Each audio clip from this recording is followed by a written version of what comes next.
All right, everybody, welcome. I reckon that went really smoothly today. First time ever. It took us 8 episodes to do it that smoothly, man. Wonder why. Oh, because you're here. You're the man's here. So everyone can see us and hear us, because they're saying greetings all. So everyone, welcome to Rocco and Andy Unfiltered, where everything is nothing is off limits. Okay, nothing off limits. And I think there's a few things, and I was going to introduce SEN's very own, but he's pretty much back in his own chair there. Hello. So how you been? I feel like an imposter today. I don't know. No, I feel like the imposter. You're here, mate. So reckon to I'm the guest now. I'm the guest.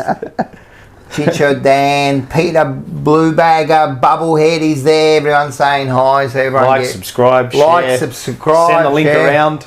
Yeah, make sure you subscribe to the TikTok. Yep. We're doing some TikToks there, so everyone get on there, and that's it. So that's it. We've got John Holden's there. John Holden. Johnny fucking Holden.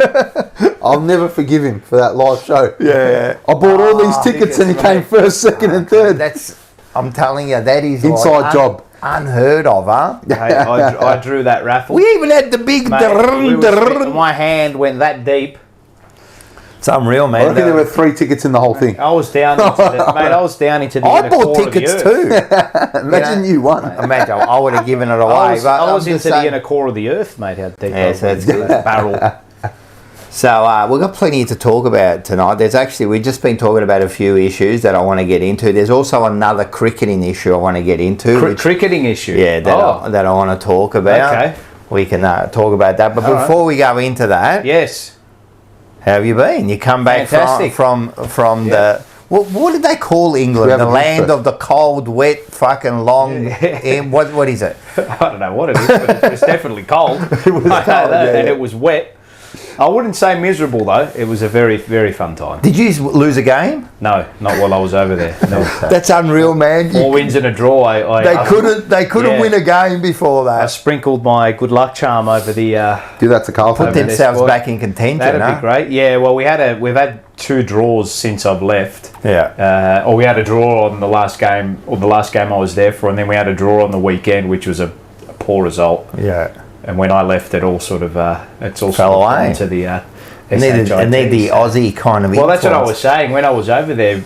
The morning before the first game I was there for, I landed, and the night after, or the day after, I was straight to the match, and we won 3-0 against Nottingham. And for those wondering who don't know, I'm a big supporter of the Arsenal Football Club, and I did the fan cam with Arsenal Fan TV after. We saw that. And I was telling everybody, I said, look, I think I brought the Aussie good luck charm, but I don't think we're going to lose a game when I'm over here. And they go, yeah, you bloody Aussies, blah, blah, blah, blah, blah. But that was good fun. A lot of fun. That's awesome. Well, yeah. We are the best. I mean, they did send all the good people over to the country. Yeah, well, yeah, exactly. And they kept all the shit over there. And sent over there now. Imagine that. Imagine sending look, a criminal. What we're going to do is we'll send you to that paradise over there, and we'll stay in this shithole, absolute fucking country, fucking Peaky Blinders fucking place, right? It was a. Are you going to have a drink? I'm not going to have alcohol. No, we'll have a Pepsi though. I'll definitely have a Pepsi. You don't drink alcohol? No, I'm off it for the time being because I actually applied for the. I'm into the. I know it's not for a while, but. The Melbourne Half Marathon. Yeah. Awesome. Which apparently was a bit of a rort because a whole heap of people missed out on actually getting involved with it. There goes that one. Because the entry spots are all gone. They're all done. Yeah, they all went in the blink of an eye. That's crazy. But I think why do you have to have entry spots? Just go there and run, mate. They had a pre-ordered list and whatnot, and there's a certain limit on how. I think they'll release more spots, but. Back to London, not to self-indulge too much, but it was a very, very... it's not an eye-opening experience, but I don't know, it's like... Is that your first time over? No, second. Okay. Second. I was there middle of last year with Mars and my other cousin Michael. Mm-hmm. But it's like Melbourne, but on steroids. Pub culture, football culture, media is huge over there as well. I mean, that's the epicenter of media and language, really. But yeah, there's a certain allure about London. I don't know what it is. It's just this thing that I'm attracted to. I've just loved it over there. Maybe it's because you only experience it for 2.5 weeks, and you get that shot in the arm, and life's not a holiday yet. Yeah, you try to make it, but it's not always. No, and I always say that, like, everyone goes, man, like, and it is, all holidays are nice, but remember, you're on holiday. Of course. You have to live there and work. Correct. But people come over here and go, oh, Melbourne's the best, mate. Yeah, I was eating in restaurants every night. Yeah, but you're on holidays, mate. Look at us, we're miserable. Well, I get miserable every time I come back. I was going to do that. Yeah. Cheers. Cheers. Cheers. To Unfiltered. Cheers, everyone. To Unfiltered, Rocco Andy. Before we go on, there's a few. Since you've come, I'm bloody loving I've gone back to the Scotch. Yeah, there you go. It's good. But on ice, man, it's beautiful. Yeah. We got Rat Poison, who's a Spurs fan. Of course he is. Of course he is. Of course he is. Of course he is. Rocco Moro, Liverpool. You'll never walk alone. Yep, they're on track at the moment. They are on track, Rocco. Tell you what, my team is doing very well. Who's that? That's Championship. We're in the champion. I'll go for Watford. Oh, Watford. Oh, okay. Troy Deeney, man. Do you know anyone that goes for that? Mate, you would be the first person ever that I know that has actually their faces lit up and said, I support Watford. Hey, you know what? How? Why? How did that work out? How did that eventuate? Years ago, Watford. a friend of mine who goes for Liverpool said, let's go to Crown and watch some sports. I'm like, yeah, sweet. We're watching Liverpool versus this team I'd never heard of before in my life, and I wasn't a huge football fan. I loved my footy, loved my cricket, loved my basketball. Was never got into the EPL or anything. I'm like, all right, for tonight, I'm going to chuck a cheeky bet on that other team. Right. Whatever happens. They ended up winning, and I fell in love with the sport. There you go. I think over a bet. Yeah. And that's it. I was hooked on Watford, man. It would have been about, I reckon, 8 to 10 years ago. It would have been 2014. Yeah, 10 years ago. And it would have been at Anfield, and it was a massive upset from memory, I think. Yep. Yeah. Yep. It was. I loved it. Man. I loved it. Have they done anything since? Great. Well, we made an FA Cup final, which was epic. We got smashed 6-0 to Man City. Yeah. But that semi before it was one of the best moments of my life. Watching that. I love that. That's we awesome. beat Wolverhampton in the semi. The question then rises here is making the FA Cup and then losing it. Do you still want to make it? Of course you do. Do you still want to make a grand final and lose it in the AFL? I never understood the argument of experience. If you're going to lose, why be in it? Yeah. Like, come on, man. Yeah. You want to get as far as you possibly. I don't know. That's a loser's mentality to me. Like, I agree. You got to taste the It's like saying, would you rather, fucking be in love and lose your love, or never be in love at all? You know what I mean? Have it. Pick your poison, as they say. Yeah. Well, it's like Tottenham last year. They, in the run into the... They're your arch rivals. Yeah, hate them. Can't stand them. Right. In the run into the last couple of matches, we were relying on them to beat Manchester City. The Ange Postecoglou thing, yeah. And that's when Ange Postecoglou, right, and there are all these Tottenham fans saying, oh no, we've got to throw the game, we can't win this game, we can't draw with them because Arsenal will win the league, blah, blah, blah. Yeah. And that's when Ange Postecoglou flipped it. He goes, because then my integrity will be questioned. That's right. Of course. You can't. And that just shows you the mentality of that club. Yeah, no, you can't. It's ridiculous. That's a stupid That club is cursed. Tottenham? Yeah. Oh, mate. Oh, when I went to Thailand, I met a geezer, right? Yep. And he was a Tottenham fan. I think you were telling me this. I told him, and Susie goes, I'm a Tottenham fan. I go, I got some mates who are Arsenal, and he goes, fucking hate. He was like a real peaky blinder. Yeah. Man, he had the scars on his face, man, and he's done some, I don't know. Done some hard time, you reckon? I don't know, man, but I'm telling you, the way he talked, there's some shit going on there, man, but he was talking full on, but he... the hatred in his thing. Lee, obviously my good mate who I stayed with, who's a big character on AFTV and the football social media content side of things. he can't stand them. Like it's just this hatred that runs deep in them that. Yeah, it's a religion over there. It's actually a religion. Compare the rivalry to Carlton. No, you can't even compare. You can't, huh? No. Yeah. No, you can't. It's not even comparable. What's the biggest difference? The hatred, and the fact that you can't even and I've been telling people this often when I've been in London. The difference between Aussie rules and the Premier League and football in Europe. When I tell them that in rivalry games, opposition fans sit next to each other, they can't fathom it. Yeah, I know, they can't. Yeah. They can't fathom it, right? So if you go to an away day and you wear your club colours, be careful. Yeah. No, and this is not me. No, I'm not saying this to be funny No. or to exaggerate. Wear neutral clothes, plain clothes, or put your head down, Yeah. in other words. And if I yours... wish it was like that. Yeah, there's no neutral support, right?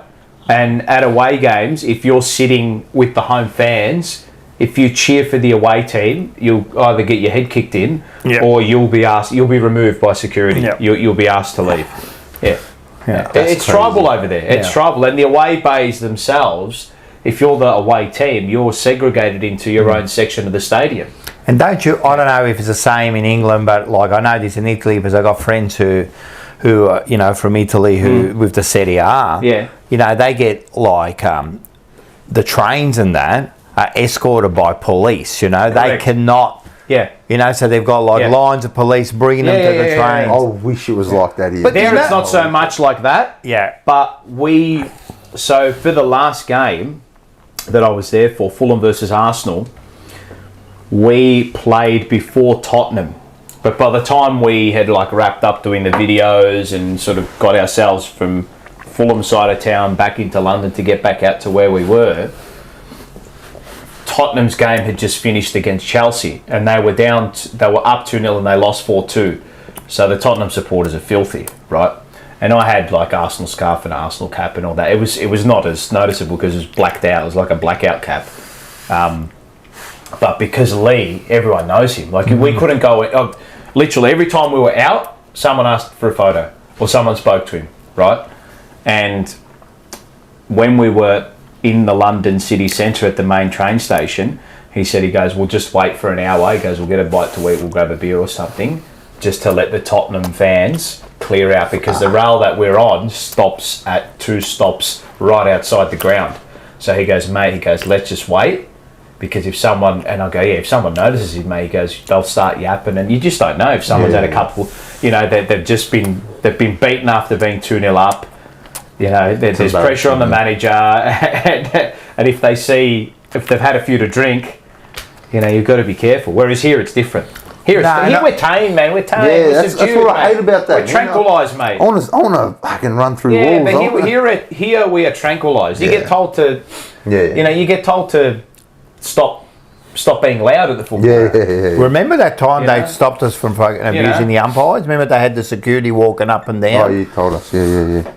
But listen, and I think it's just because of the way, you know, like our culture's been over the 100 years. It's never really been like that. No. Like there's never been that hatred between Carlton, Collingwood, the suburbs. So it's never been like... No. But it was a lot more, but you'd still always sit next to each other. Yeah. I mean, like I said... There was a bit more biff, maybe a bit more of a biff. And that, you see it at the football. Yeah. You know, you see it on a phone or a screen, whatever, but it's not... Like there, it's almost a prerequisite to abuse the referee. Yeah. Or abuse opposition players. We sit in front of, I don't know if you know this. So at the G, where our seats are, we've got an old lady that sits behind us. Remember you were saying? Yeah, she's a Collingwood supporter. Yeah. And she doesn't let us stand up to celebrate goals. She like grabs us and tells us to sit down all the time. It's like, come on, man, you have to fucking footy. Well, like, if we can't celebrate a goal, like no one really stands up while the play is happening, right? Like, I think that's just like common courtesy. But when there's a goal and it's an important goal and you get up and you're high-fiving your mates, you're up for 15 seconds, 20 seconds, 30 seconds at the most, right? And as soon as you're up, she's just like bang on the phone to answer. Yeah, I don't know how you handle it. I would crack it. But what can you do? She's an old lady. Yeah. Fuck her. Yeah. I look Fuck her. I spoke to her husband. I was like, "Come on, man! Like, do something, bro." He's just looking dead straight. He doesn't want to. Beta male. He's looking dead. I've been married 6 years, mate. Beta male. He's been subservient to her for a Crazy. while. So I met two mates, they're two Italian, and Lino sometimes listen, Lino and Tony, right? They come from Italy. So what happened was they were born here for 10 years. They were born here. Then they went back for like 14 years or whatever. Then they come back here. Okay, right. Collingwood supporters, right? Right. Collingwood support. That's all I got to say. You don't need to say anymore. But anyway, as far as Lino was, he followed Roma. Okay. Yeah. His brother Juventus, but they used to live in Rome, right? Okay. So he goes, when they used to go to like the Rome games, and Tony used to go. First of all, no gear. He would never wear. No. Neutral. Second of all, he couldn't speak Because of the accent. They would pick the accent. Oh, wow. They would pick the accent. And the other thing is, when they went to the Juventus games, he couldn't speak because he had the Roma accent, right? Yes. The other thing he goes, when we go to games, what we do is we go and we stand near the exit. And he goes, we just stand there. We don't say nothing, you know? And he goes, soon as there's any sort of trouble, he goes, I just turn and I leave straight away. He goes, because what happens there, it's like this. He goes, it's not like here. He goes, because when I came back here when I was like fucking, you know, like I came back and we went to the footy and I was sitting next to the constable and he's going, what's going on, you know? And he's going, no, it's different here. Yeah. He goes, over there, first of all, he goes, you got the police, right? They're standing there. Right, and they're not looking at the game. No. Right, so what he goes, what they're doing is they're standing up with a dog, right, full battle gear and a baton, right, and they just stare at the crowd, right. And he goes, soon as there's a fight, right, they don't ask what's going on. No, they're in. Yeah, but you know how they get in? He goes, they get in like this. And they make their way through until they get to the person and then they kick them out. He goes, that's what we go through every game. That's insane. So you could be just sitting there with a punch on behind you. Just cop a baton to the head. They got to stop it. And he goes, that's how we watch our games. And he goes, we would get escorted. And he goes, and they couldn't even speak. So see, I wish we were in the middle. Yeah. You know, I wish there was a bit more mongrel in like going to the footy. Wish there was a bit more like fire going to the footy, but not to the point where you know there's got to be like batons to the head. Didn't one supporter get banned for rubbing someone on the head? Was it? No, here the AFL supporter, that Collingwood guy with the tattoos over his face. That was a player. But that was he touched a player. That's you shouldn't touch players. I get that. I know. But like, I don't know, man. I just when I go to the game, take it easy a bit. Like everyone, just relax, man. So there was no malice. There was no malice, exactly. So what do we read the room, you know? But then you open the door for everyone to... No, but you don't because you read the room. You say, rightio, you know, like, we'll let that go, but, you know, you can't do it. You know, like, I don't know. Like, I'd say, you know, the Premier League is the perfect balance of both. So it's not... Because back in the 70s and 80s, there was big hooligan culture, right, where they'd actually just go to games to belt people. To fight, right? They call football ferns, right? Someone asked in the chat. If anyone's seen the Green Street Hooligans. Oh, I was just about to mention the Green Street Hooligans. But the original movie, I actually watched for the first time because Lee said to me, he goes, I know you like all that like ultras culture and that fan culture. He goes, watch this movie. He goes, this is the first football ultras culture movie. It's with Gary Oldman. It's called The Firm. Right? Oh, cool. And this was the first movie that sort of inspired Green Street Hooligans and whatnot, and I watched it. It was brilliant. And these guys, like back in the 70s and 80s, these football hooligans, they had top tier jobs. We're talking like suits and ties, corporate jobs, right? And then behind closed doors, like complete psychos. Complete and utter psychos, right? Love that. I can understand that. Yeah, I'd be one. If I was in that culture, I'd be that person. So like managing directors of real estate businesses and marketing businesses and whatnot, and after hours, they were leaders of these football firms and hooligans, right? And That's fantastic. England is now, I think, it's a lot more subdued, obviously, than what it was. There's still but it's the right balance of both. Yeah. You've got the home fans are looked after; they're all crazy, and if you're an away fan, you're treated like an away fan. Right, but there's not so much violence. There's it's if you're there's a zero tolerance for that at games anymore. So and that's good. Because families are going to go, we understand. We and understand. dry zones everywhere. Yeah. So you can't Dry drink. zone. Yeah, you can't drink in the stands at all. That's how it should be here. Why? No, I agree with Shouldn't it. drink in the stands. I agree with Fuck 'em. that. I Spilling agree with beer, that, yeah. like they're just walking around, they're Mate, getting up in I front don't of drink you. at the footy. So, Well, you can't. You're not allowed. Georgie's not allowed. Georgie's not allowed. Georgie, Yeah. Right, Georgie's okay. our resident Okay, alcoholic. right, No, I'm okay. joking. He's not. He really isn't. But so I think you should. I mean, look, we do it all right here.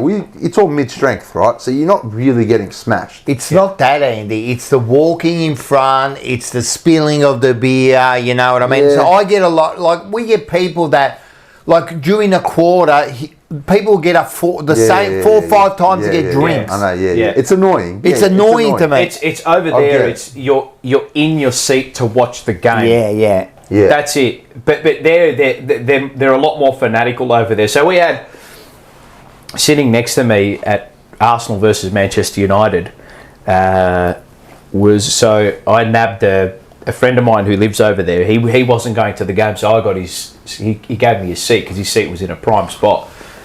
And the people that he sits next to, a young family, he messaged him and said, my mate Paul's going to be at the seat, just so you know. So that's why I'm not there.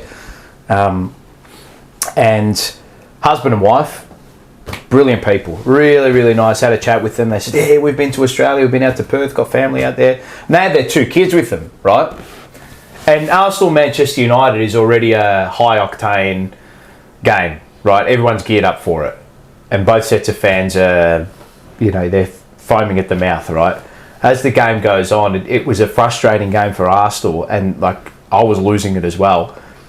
But the husband in front of the little kids, just unfiltered. He was just like losing his mind. C-bombs, F-bombs. No shame. That's the best. But no shame whatsoever. Whereas if it was here, he'd be booted out. Yeah. But no, someone would dop on him and boot him out. Yeah. Whereas over there, he was. So you can say what you want there?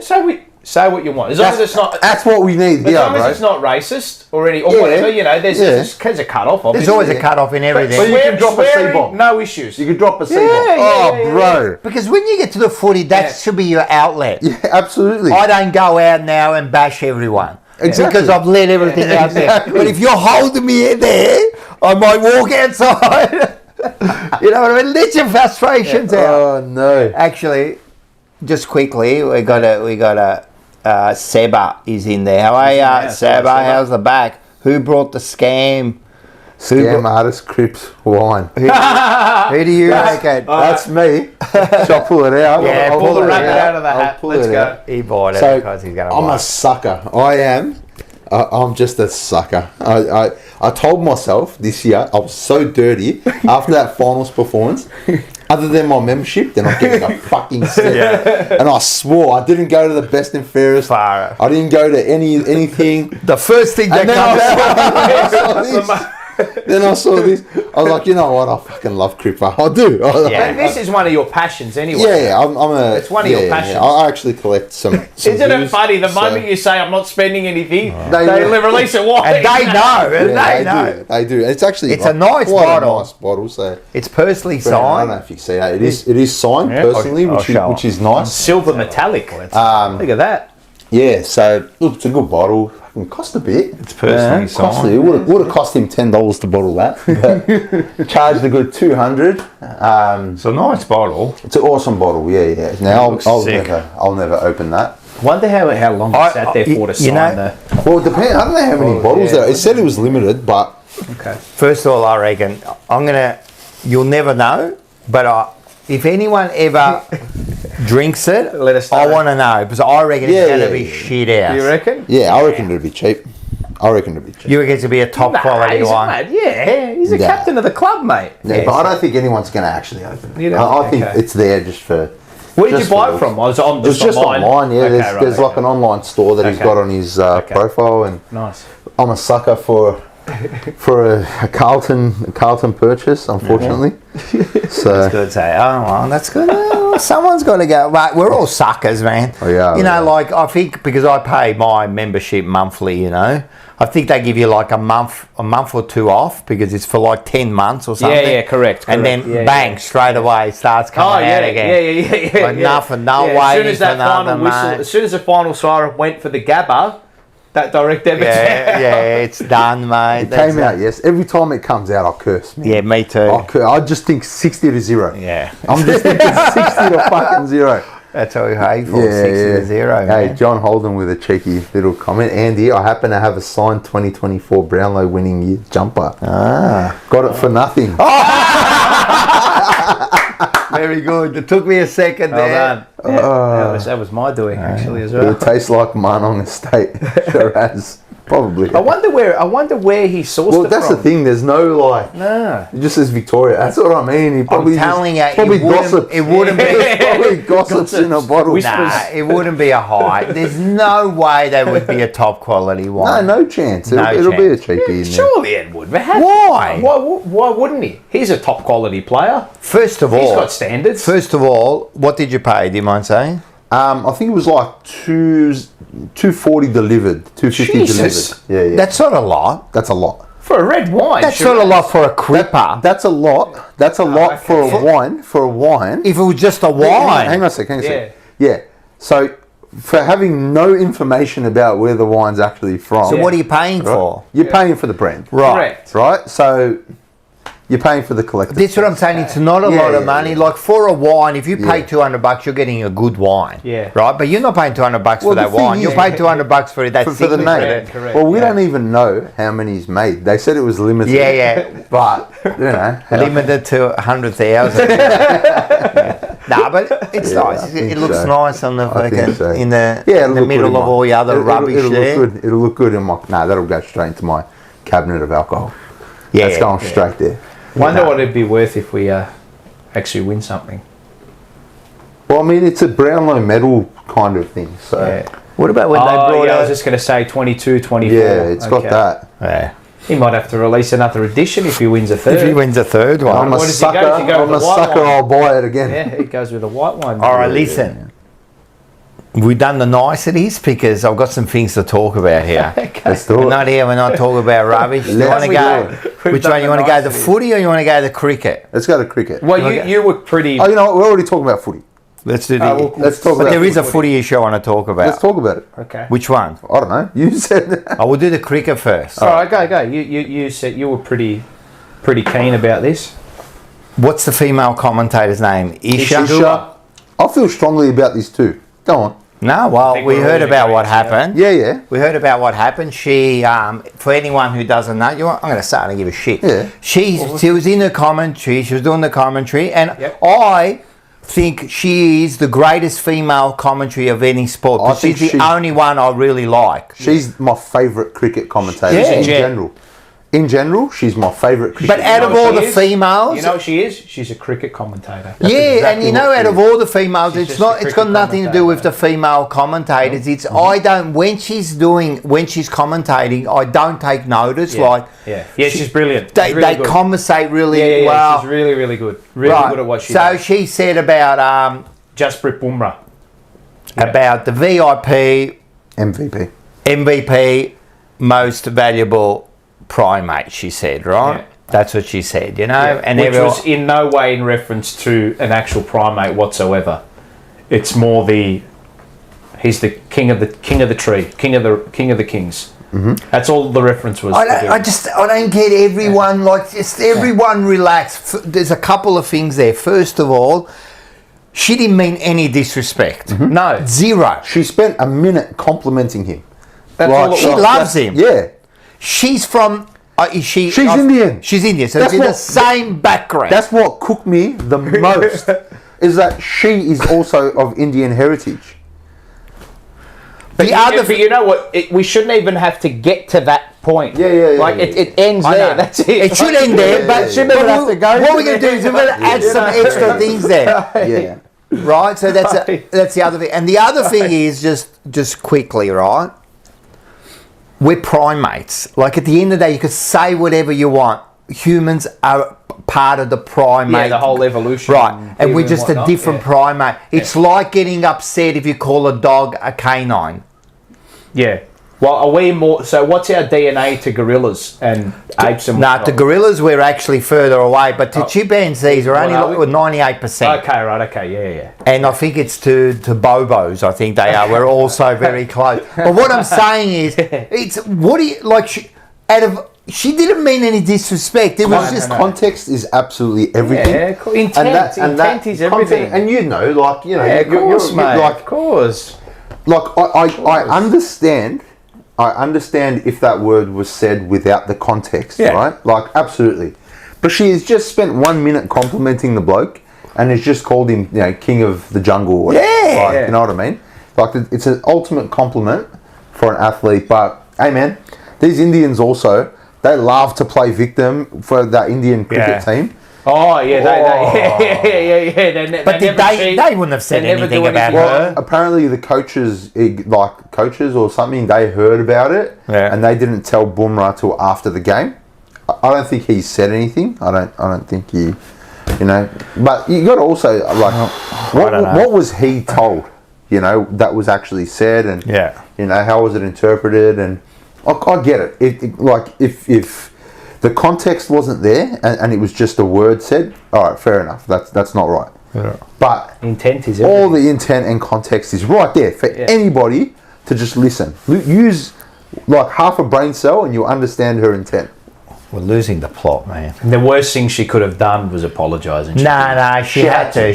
I heard the apology today. Did she have to? No, she didn't. I think she had to. Yeah, well, I think she had to. Well, what is she going to do? Like just Channel?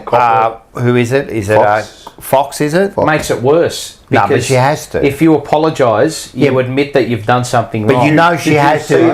I did. So I think she worded her apology quite well. Oh, they would have helped her, right? Absolutely. But I think it was worded really well, where it was like, okay, like, I apologise for using that word, and if anybody got offended, but this was the context I used it in, and just, you know, in case you can't tell, I'm also South Asian, like Southeast Asian. Yeah, just so you know. So, you know, so like, I'm definitely not being racist against someone who looks like me. Yeah. You know what I mean? Like, so, yeah, I don't know. It's the weirdest thing. When I heard it, I just what is going on here, mate? Is this what we're worried about? So, did she do anything wrong? I don't think she did anything wrong. Okay, so why apologise? Because, but I know what you're saying. She shouldn't apologise, but Fox would have made her apologise. It's your job. Like, you'll be the same, Paul. Yeah, absolutely. It's You'd just be an the apology. same. If SEN told you got to apologise, or we pretty much might have to sack you over this. I know it's wrong, Paul, but this is our world we live in now. The thing is, and again, I'll go back to her apology. I think she worded it in a way where it wasn't like a straight up apology. She worded it in a way, it was more of an explanation. Yeah. And then gave extra context and... Yeah, fair enough. Look, I didn't look at it as like I'm sorry, please forgive me. Yeah. It was more of a I'm sorry people were offended. Yeah, if you got offended, I'm sorry. Yeah. So like, I mean, she took accountability for what she said, but stood on what she said. Yeah. You know, like, all right, she used a word she probably regrets now. But mate. Like, is this what we're worried about? Like, is this where we're coming? There's a housing crisis, Rocco. Who complained? I don't know. People can't feed their families. I know. And this is what we're worried about. I know. People cannot feed their families, and this is what we're worried about. You know who complained? Who? All the woke and... I didn't even know who complained. No. Chicho Dan, woke country, makes me sick. I don't know who complained. No, I don't know who complained, but you know what would have happened, Paul? Emails and they would have got soon as she said it, nothing better to do. Everyone, you know, all those people in there, they would have been like this. I know. That's true, Rocco. They would have sacked her if she didn't apologise. She would have got the sack. Sack her if she doesn't apologise. Surely not. I'd say unfair dismissal. And you know that's. And she works in cricket as well. I want to review that. This is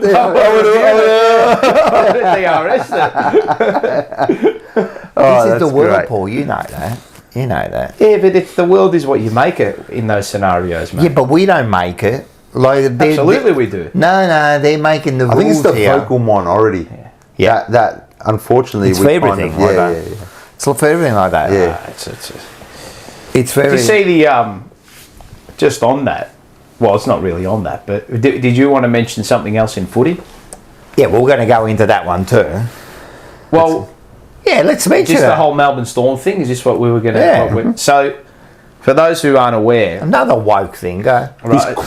So I want to.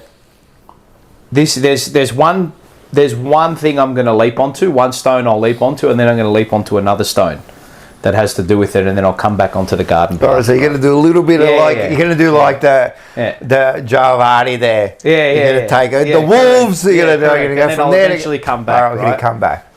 So Melbourne Storm announced that they are scaling back their welcome to country ceremonies before games, after games, at events, whatever, right? Whatever. So I think that's the right call, to be honest, right? I think people are sick and tired of it, right? Now, those who have been so vocal about the whole GWS costume scenario thing, and all that kind of stuff, The Man Monday, all that stuff, right? And I tweeted out my opinion on it, right? Yeah, extra. What was your opinion? Yeah, my opinion. Yeah. I mean, what they did was probably a bit silly, right? But I believe they shouldn't have been punished. And I know you sign contracts to, when you sign contracts, if you bring the game into disrepute and all that, it's a private event. I thought it was embarrassing that they copped it. I thought it was. 100%. I thought it was a joke. Look, irrespective of if you think the joke was insensitive, it's not your place to say for joke. Well, I completely agree. Yeah, I completely agree. Exactly. And my take on is that my take on it was, if you have never laughed at a dark joke or dark humour, you're lying. Yeah. Or you've lived under a rock for your whole life. 100%. You've never laughed at a dark joke, have you? Ever in your life? Ever. Like a horrific joke that you've heard, right? There's some of the funniest jokes. See, you're thinking of them now when you're cracking, you're pissing yourself, It's the right? best. They're the funniest jokes. So this is, and this is me going out onto the stone, and I will come back. So and I don't know why we do this, but we now have placed more emphasis on our thought process and our moral virtue 15 to 20 minutes after the initial reaction to hearing a horrible joke. So that initial reaction to the joke it's a natural thing. You can't control it. It's that sporadic moment where you hear something. That's brilliant. Yeah. God. And then, but we don't pay any emphasis to that. We're starting to pay more emphasis to, we can't joke about that. But that's, so what do you value more? Your thought process based on what you think is actually right, or that innate, sporadic, natural reaction? What's worth more? Right? So the same people who are vocal about this whole welcome to country and Indigenous issues and domestic violence, and we've got to ban the GWS players, and we've got to ban these players, and the AFL umpires who now dress up as Osama bin Laden have to self-report. So now we're getting to a point where if you dress up in a costume that you think might upset somebody, you've got to go to your workplace and say, I dressed in a costume at a private party. I think I might have upset someone. I'm just letting you know. That's how far we've gone, right? That's crazy. That's how far we've gone. And that umpire is not going to be selected for the first round, which is absolutely ridiculous, right? Ridiculous, right? So the GWS players have faced more of a sanction for dressing up the way they did compared to the umpire who dressed up as the person who orchestrated the death of thousands of people, right? So that's how they've weighed that up, right? They've said Jared Hayne, Josh Giddey, 5 matches, 4 matches, 3 matches, Osama bin Laden, or whatever it was. It was more than the umpire got, right? Don't know, Some players got like I think it was 2 or 3 matches, whatever. Right. Yeah. Fucking wild. Wild. So everyone was outraged about that, right? Now there was an uncle, or this lead Indigenous figure of one of these tribes, or one, I can't remember his name, who actually did a welcome to country ceremony, I believe in the Northern Territory, in a game last year, or a game last season, who has been charged with domestic violence and beating his partner up to a pulp, right? And all these accounts and all these media heads and all these figures that I see, right, and it might not be all of them, so I don't want to paint them all with one brush, silence. Of course. You know, but this is not me saying that you have to have an opinion on absolutely everything. But if you're going to play the moralistic card, Do it everywhere.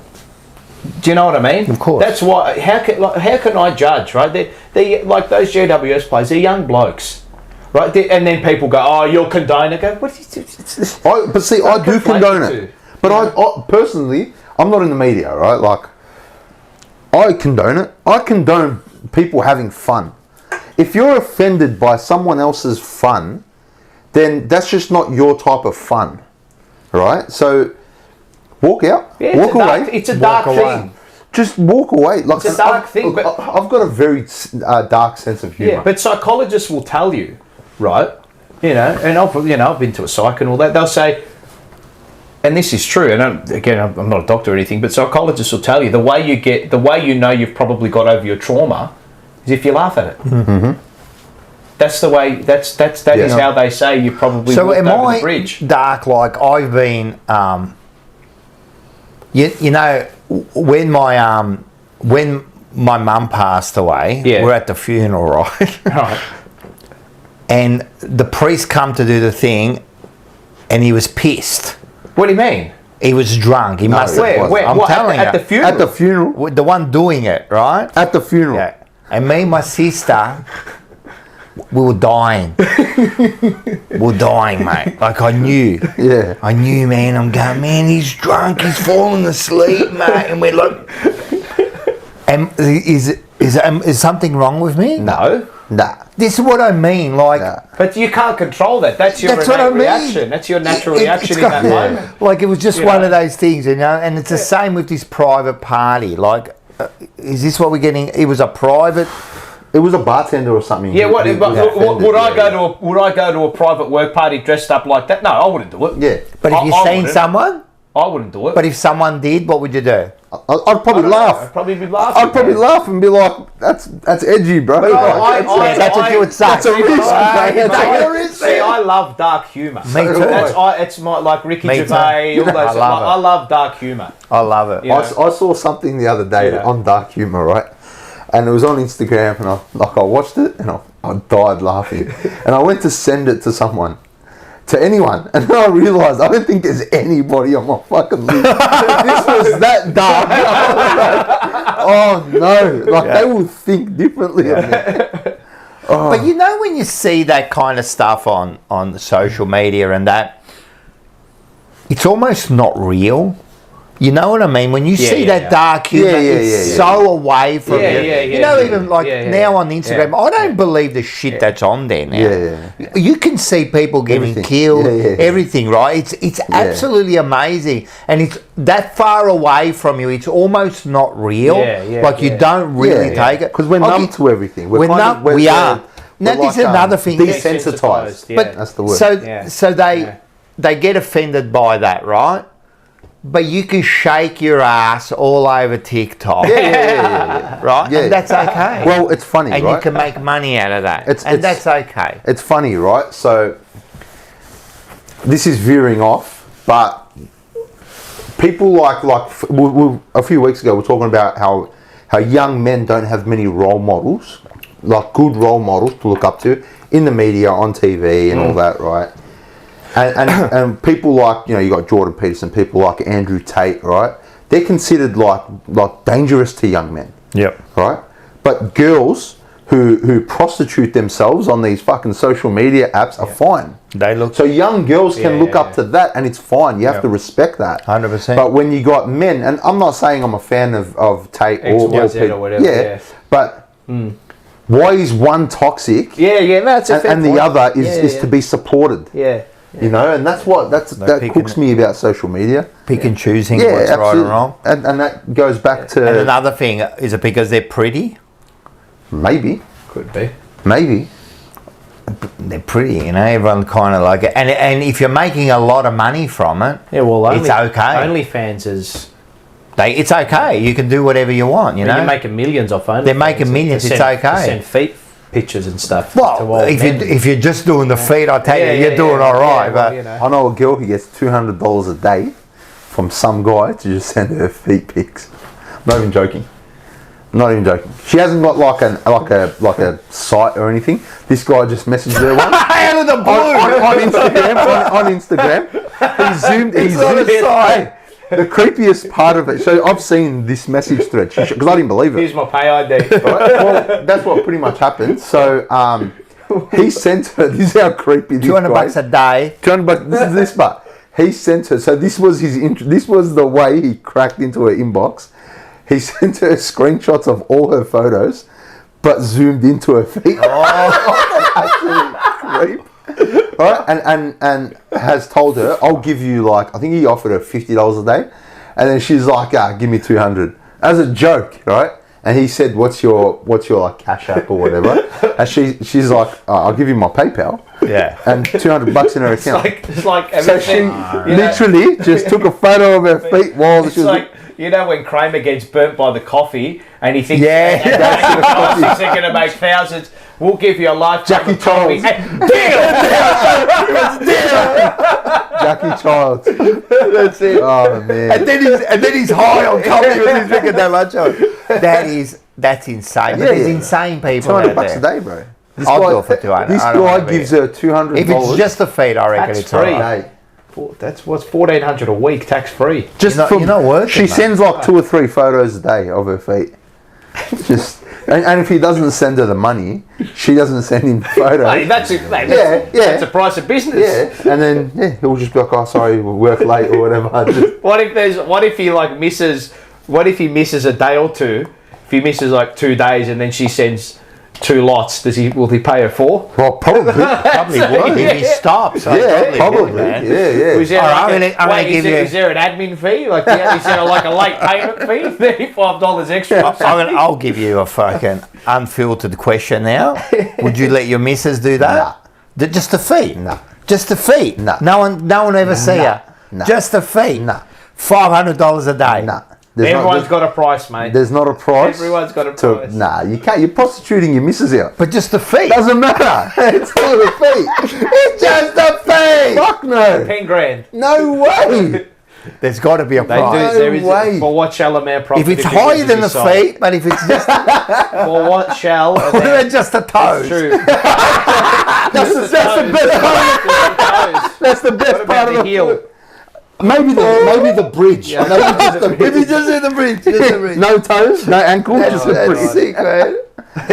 There's some sick twisted people out. Hey man, There are. whatever you're into, you're into. Nah, that's it. Long as you're not hurting Everyone's anyone. got That's fetishes, it, yeah. I suppose. Yeah, People have yeah. fetishes out there. Yeah, it's crazy. Well, it is crazy, and as I said, like some things are okay with people, they're fine.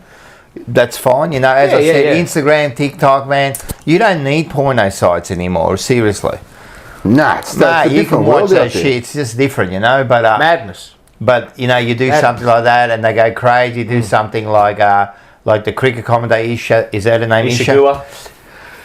That's not okay. You know what I mean? Nah. Well, you got someone here, Dido. Dildo? Dildo. Ah, you got it! got done! You got it! Got him. Got it! Dildo, well done. Thank you. What if he resells the pics on a site? Hey, what if he's making money on it? Oh, maybe he's making bank. Maybe someone's messaging him saying I'll maybe give he's you got a bank $400. account. I'll give you $400 for That's feet true, pic. man. He's like, I'll make, I'll lose $200 to get pics, and I'll make $200. Maybe he's running making- a fake account of a woman. Maybe. Maybe he's got a whole bunch of women Maybe. sending him feet. And he's just making he's got a Yeah. website. Yeah, Fucking maybe.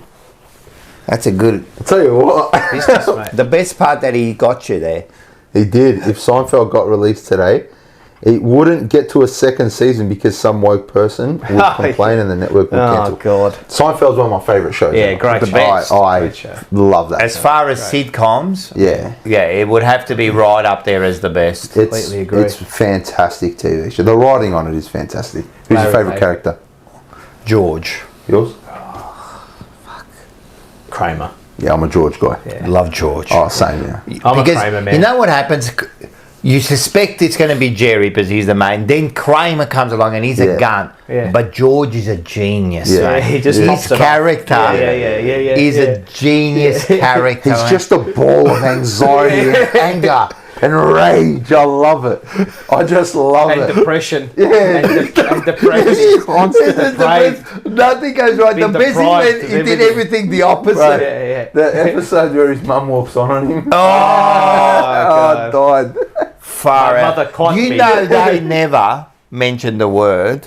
Yeah, but you But know. you know, Yeah. They even never when mentioned the word. when they have the episode where they So all smart. when they First one, First one. it's $100, yeah? Yeah. That's when Kramer walks in and just slams it on. So we're the looking naked at lady. the lady across the Yeah, road, yeah, and he walks out. They're still looking. He comes out. He goes, "I'm out." But do you What know? about when Do Elaine you know? does it? Elaine yeah. just- Oh, Yeah. It's so sorry. do you know? That actually happened to Larry David. Is that right? He's a genius. Yeah, He's a that was genius. he actually was in one of that competition. That's where the story came out. And you know, Kramer. There's a real Kramer. Yeah. There's a real Kramer that he lived next door to. Yeah. And you know, the real Kramer does tours around Los. Actual. Yeah, but York? where are they from? New York. Around New York. He's okay. got the Kramer tour in a bus. Oh, right. He Okay. goes around showing them all the sides. That's fantastic. Because you know he actually applied, like, because you know when they make in the sitcom, TV show. yeah, right? Yes. And Kramer yes, yes. Kramer, the real Kramer, really went for the part. Oh, okay, but he's not an actor. Okay. You know what I mean? So it's real weird, man. So that's Fantastic. his life. Yeah, no, it's fantastic, man. I love it. I could watch it, you know. Well, you do. Yeah. The thing is with that, you just continuously watch Because there's it. no like. No. It's not like a storyline. No. It's just very every loose. day something different pops up. Yeah. No. So it's I think every single episode, bar the first one or bar one, are all called the. It's like the. Oh, yeah? Oh, really? If you look at all the episodes, Oh, really? yeah, they all start with the word the. Yeah. I think in every episode there's you see the Superman in the background in his little thing, you know, and the bike. If you notice the bike, it changes colour. Does it? Yeah. I never noticed. Yeah, it's the little things, man. I never noticed. Such a great Brilliant Yeah, show. nah, the Absolutely best, probably the fantastic. best. When it first came out, it was just like, the show, the show about I nothing, man. remember one episode watching it. I've seen the entire series maybe 3-4 times, Yeah. front to back. There was one. First time I watched it, I choked and had tears, and it wasn't even like this epic moment. Yeah. It's the episode where Jerry is writing material for Banya. Yes. Right. Okay. Right. And the, Is it the Ovaltine? The Ovaltine. Yeah. When George gets up and he's just like Ovaltine. I fucking died. The risk management. Yeah. That's right, because you got the wrong one. Should it be called round? I died, man. And then Banya works his risk management thing actually works. Yeah, it worked. Go, Jerry, go. What about when he had to take him out for the soup. For the dinner. It's the dinner. That's the meal. Hey, do you know I've been to 3 Seinfeld trivia nights? Really? At a pub, yeah. So you go there and they do like a trivia night. sick. So you've got like a gang of you and you get like the thing and they ask questions and then you tick them That's off and then sick. you got to give it to someone else. They mark it, then you go Okay, to the next right. round. Yep. So it's pretty thing. And we always come like, we've never won, we've come second twice. Yep. But I've got one bloke, right? He knows like everything. Like he answers 99% of the questions, you know? yeah. So yeah, they're pretty fun. That's awesome, man. That's good. And Larry David, I love his also. I love his Curb Your Enthusiasm. Fantastic. Do you know there's no script on that? Really? Yeah, so what he does is he's got a basic outline, but no one knows what they're going to say. So what they'll do is, right, so the scene is we're all going to sit here and we're going to drink a scotch. Let's go. That's mental. And so Because that's they a do it. great show. Yeah. You know the black guy? He's JB Smooth. He's He's classic. my favourite. Yeah, he's like, classic. I man. think my Get favourite. in that ass. My favourite moment on Curb Your Enthusiasm is when he gets ousted for not voting. That is brilliant. Oh, that is brilliant. mate. When he's at the line. Yeah, and when he he's works at out the the line. deal. Oh, my God. You're voting him, I'm voting him. Brilliant. Absolutely Yeah. brilliant. Oh, that is another brilliant show. So, yeah, no, Good old Seinfeld. Nah, Seinfeld is like. See, good comedy can still exist in this society. A lot of people, like, they say, oh, this couldn't be done now because... Of course it can be done. You know, of course it do can. You can do it. You can, but a lot of it... It might not they're be right. successful. It might not be like... They wouldn't be able to do it. primetime TV. No, well, you couldn't put it on primetime TV. No, but you don't have to now. Well, there's a Yeah, reason with why. Netflix There's a and- reason primetime TV is dead. Yeah, Well, you know one show that because it's keeps just- on going, right? And you talk about, like, dark humour. This is... Ricky Gervais? No. Okay, yeah. This is a sitcom that's been going for 16 years. Always Sunny in Philadelphia. Never seen I it. haven't seen it either. No. Never. If you like dark, it's got Danny do. DeVito in there. Okay. And it's about, you've never seen that? No, I haven't seen It's it, gone for 16 seasons, that's- right? that's It's massive, yeah. It's amazing. It's probably my second favourite, right? Yeah. So it's 3 guys and a girl, and they own a bar, right? And in the second season, Danny DeVito comes into it, and he's a sick bloke, man.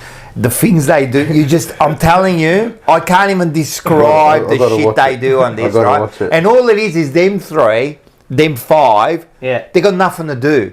They just come up with the weirdest stuff, you know what I mean? Like, it's trust me, if you like dark humour, I do. I love it. Yeah. you gotta watch. I will. You gotta watch. There's a reason, like you said, there's a reason different platforms are now the most popular things because they're. Yep. It's where you get the unfiltered to use that. Well, there you go, It's mate. where you get the unfiltered stuff now. That's what people want to hear. People don't want wishy-washy, Nah. diluted crap, Yeah, mate. yeah. Well, the thing Yeah. is, it's like everybody knows that's what people want. Yeah, people I know. want real. People want, like, Correct. edgy. But they just refuse to put that stuff on TV. Yeah, well, they want just, the truth. They want. But it's only they the- want authenticity. But it's only the minority who, like, it's like going to a comedy they club, want right? authenticity. And getting offended by a I comedian. love watching videos where comedians are just doing their thing, Yeah, and and somebody gets offended. What are you doing at a What are you comedy doing show? at the thing? Heckled. Oh, I love, like, Bill Burr's one of my favourite, like, American comedians, and he said, like, you didn't laugh at the fat joke. You didn't laugh. Oh no, it was actually. What's the Australian comedian that bloody Jim Jeffries? Jim Jeffries. I went to one of his concerts here, one of his shows, and what happened was there was a security guard, right? And they put the camera on him, Right. and he was a bit like overweight and Yeah. that, and he was stirring him about saying, like, what are you going to do? Like, there's no way. Guy was loving it, you know, and this bloke got offended, like, right up in the fucking thing, and said it. So Jim Jeffries just sat down and he started to berate him, like, savagely. Then he got the security guards, like, to kick him out, and the bloke wouldn't leave. Right. So they're carrying him out. They're carrying him out, and then at the end he goes, I was talking about, like, ass whippings. I was talking about, like, my balls. I was talking about all, not molesting, but I was talking about all this sort of stuff, you know. And you got offended by me talking to the bloke, you know, like the security guard at the front. Is that what you got offended by? Triggered by something. And this is the whole thing. Like, you laugh at the fat jokes, but then when it involves you, you go, oh no, that's not funny. How can exactly. you, what do you mean that's not funny? Like, Exactly. Exactly. Don't go. That's what cooks me about people who are offended by any type of comedy. It might not be my type of comedy. There are 100 comedians, thousands of comedians that I don't like. Yeah. Yeah. But I'm not offended by them. Yeah. Just don't listen to I them. just don't like them. And I don't find them funny. Ricky Gervais, when he talks about brilliant. it's like people online when they get upset about certain things, or they'll go to a post and they'll type, and he goes, it's like going into the middle of a town, and you know. Yeah, I've heard that, the soap opera. Yeah, they tape up. You know how, like, they tape up like guitar lessons on, like, a pole. And and they put the phone number, and you pluck the phone number off there, right? And it's like, like someone actually grabbing that, calling the number, and telling the guy, "I don't want any guitar." That's exactly what it's like. That's exactly. Fantastic. One bloke who you could never do now was would have been Andrew Dice Clay. I've said about. Oh, mate, how good's it? Have you seen his Instagram? When he goes up to people. Random people. You wanted the photo with the 24 carat. You want the photo. They got no idea who he is. No idea who he is. But when he first came out, I've talked about this. Hickory dickory dock. Yeah, some bitch was sucking my cock. He's got like the best, but he just came out and he was just like, mate, he was so funny, man. People just walking out of his thing, man. And the more they walked out, the harder he went on them. Yeah. The harder he went. He would, and the audience was just filled with women too. They loved it. Yeah, absolutely, they loved it. You know, absolutely. like, but you just can't do this. You know who was also great? My generation wouldn't know a lot about him, but honestly, one of my favourite comedians, Don Rickles. Oh, he was. He's talk about. Oh, His roast. Talk about being offensive. oh Yeah. my God. Like He'll be offensive to your face. Yeah, mate. yeah. Like to the Asian. But that's what like hit everybody. Yeah. Yeah. It, like no one was safe. Yeah. No one was safe. He was very The good. bit yeah. when him and Frank Sinatra would get up, Yeah. you know, and he'd be on the Johnny Carson show. Yeah, on the Johnny Carson show, he was Don so Rickles, Johnny Carson, Frank Sinatra, right? There was this. Put Dean it's on Martin in YouTube, there. yeah, That's it's all over. And then Sammy Davis Jr. is all over, right? So Don Rickles gets onto the couch, sits next to Frank Sinatra, and he turns to Johnny Carson, right, and he goes, Johnny, we've got some business to talk about. And then, like, Don Rickles will get into the mafia talk, you know my friend Vinny Boom Butts. That's how you remember the Vinny Boom Butts. 2 bullets in the head, Friday. Because Frank Sinatra, obviously, he got connected with the mob and Yeah, stuff. And, of course. Well, that's the Godfather, isn't it? yeah. With Gumbar. Yeah. No, that's it, man. We live in a different world now, man. Like the world. Dino Mangananzo. Live in a different world, man. It was Don Rickles was brilliant. You reckon it's going to get worse Absolutely. before it gets better? Oh, who knows? The pendulum always swings back. But you reckon it stopped swinging, or you reckon it's going to keep swinging? No, it's swinging back. It's starting to swing back. Yeah, reckon? I think it is. I think it is. Yeah. We had a lady apologise for saying the word primate. Yeah. Yeah, that's Do true. you know what I mean? Like, Yeah. We're getting less apologies though, which is we good. are getting. You know what it But we're is? doing less apologies. stuff. But Like people aren't doing it at all. Like they're not. I don't They're know. not getting in trouble because they're not doing it. see, I think people are doing it, but now because of social media, because of the way the media platforms, there are so many different platforms Yeah. that they're just not doing it on primetime TV now. Yeah. Now it's like, all right, this guy's got Instagram, this guy's got a podcast, Yeah. that guy's got this, that guy's got that. So I think there's still art.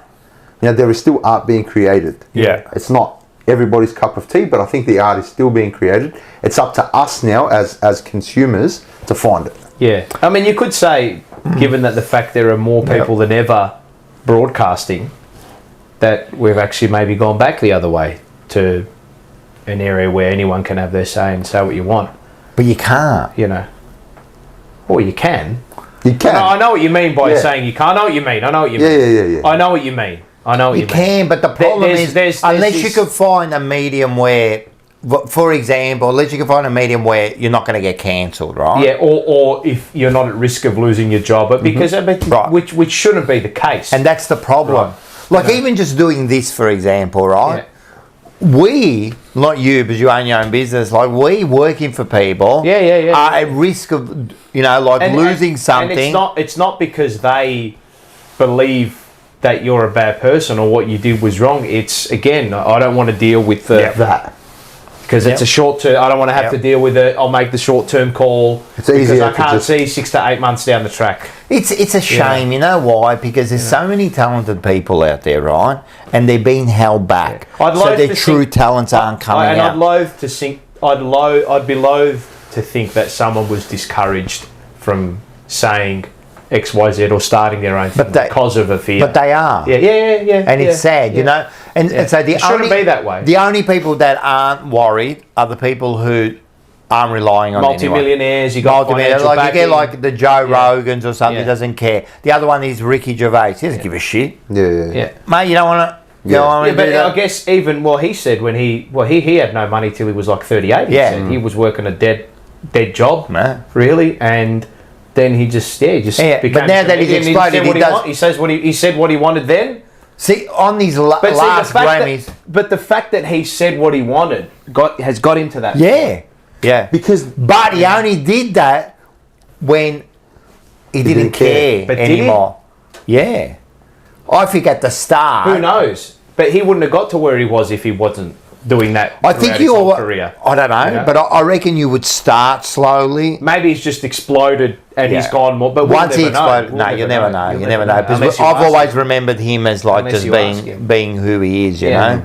Yeah. Yeah, I think I think with words you do have to be careful. You kind of do, but at the same time, you can't restrict yourself. You just can't hold back, man. As soon as you hold yourself back, you lose who you are. 100%. Right? And people can, the viewers can see if you're being authentic or not. People aren't dumb.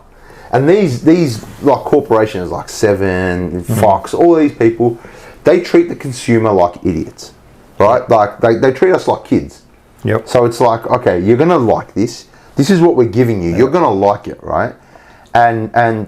But they know, like, bro, the consumers know if it's authentic or not. They know, man. Like some of the commentators on TV, right, shouldn't be commentating. They're just not fucking good. They get bagged by the public.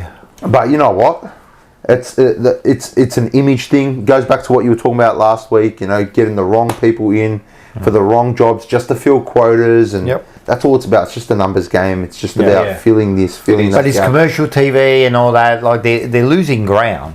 They are. They've lost ground, mate. That's gone. It's a dead. Losing. It's a dead thing. They still get like numbers and that because it is what it is. There's enough people. But yeah, most people. Like to tell you the truth, I don't watch TV. Like I only watch sports.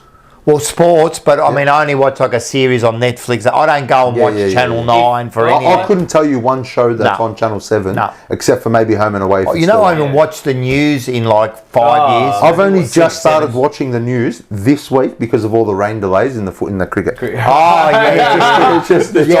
Well, that's because they're forced it on. But that's the only reason. Like, I don't watch. So if your desire is to be authentic, you're going to be wrong.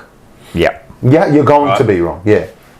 So, but if your desire is to be, you know, if you're fake, you're probably going to be in the moment. You're probably going to be right because you're siding with the majority. You know? Well, you go. Sorry.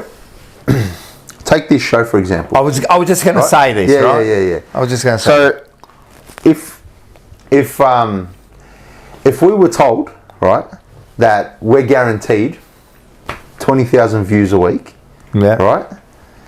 But you got to say these things. You can't talk about that. You can't talk about that. Couldn't do it. Bro, no way we'd fucking do that. You know what I mean? Because it wouldn't be what we set out to do. It wouldn't be what we set out to do. No, that's it. Right? So for me, it's like, bro, I'd rather, like, I know with our show, Monday Blues, we've been told. And I'll say this on camera, I don't care. We've been told by people to tone it down, right? Because the club won't like this and the club won't like that. Well, like, who gives a fuck what the club thinks, bro? Yeah, stand behind us. But we're getting told. Yeah. I know. But we're the like, same. do you know what I mean? Like, who gives a fuck? I don't care about what you say. We're just supporters, bro. I know. We're supporters who decided, you know what? Let's just have our conversations in front of a camera. That's right. That's all we're doing. And if you want to listen That's it. to us. Like, we don't care. Yeah. Like, do you know what I mean? So, I don't know. It's a bit like you could see through the bullshit. Of course. People can always see through the bullshit. And I've always respected like the viewers because, mate, they're smart, man. Soon as they see fakeness, absolutely, mate, they know straight away, you know. And I think that's why we do okay in our shows because we're pretty much genuine who we are. Like what you see here, if I see you on the street, I will talk exactly. Same thing. Yeah. Exactly. At the pub, whether it's here or at the pub, wherever. But tell me something then, right?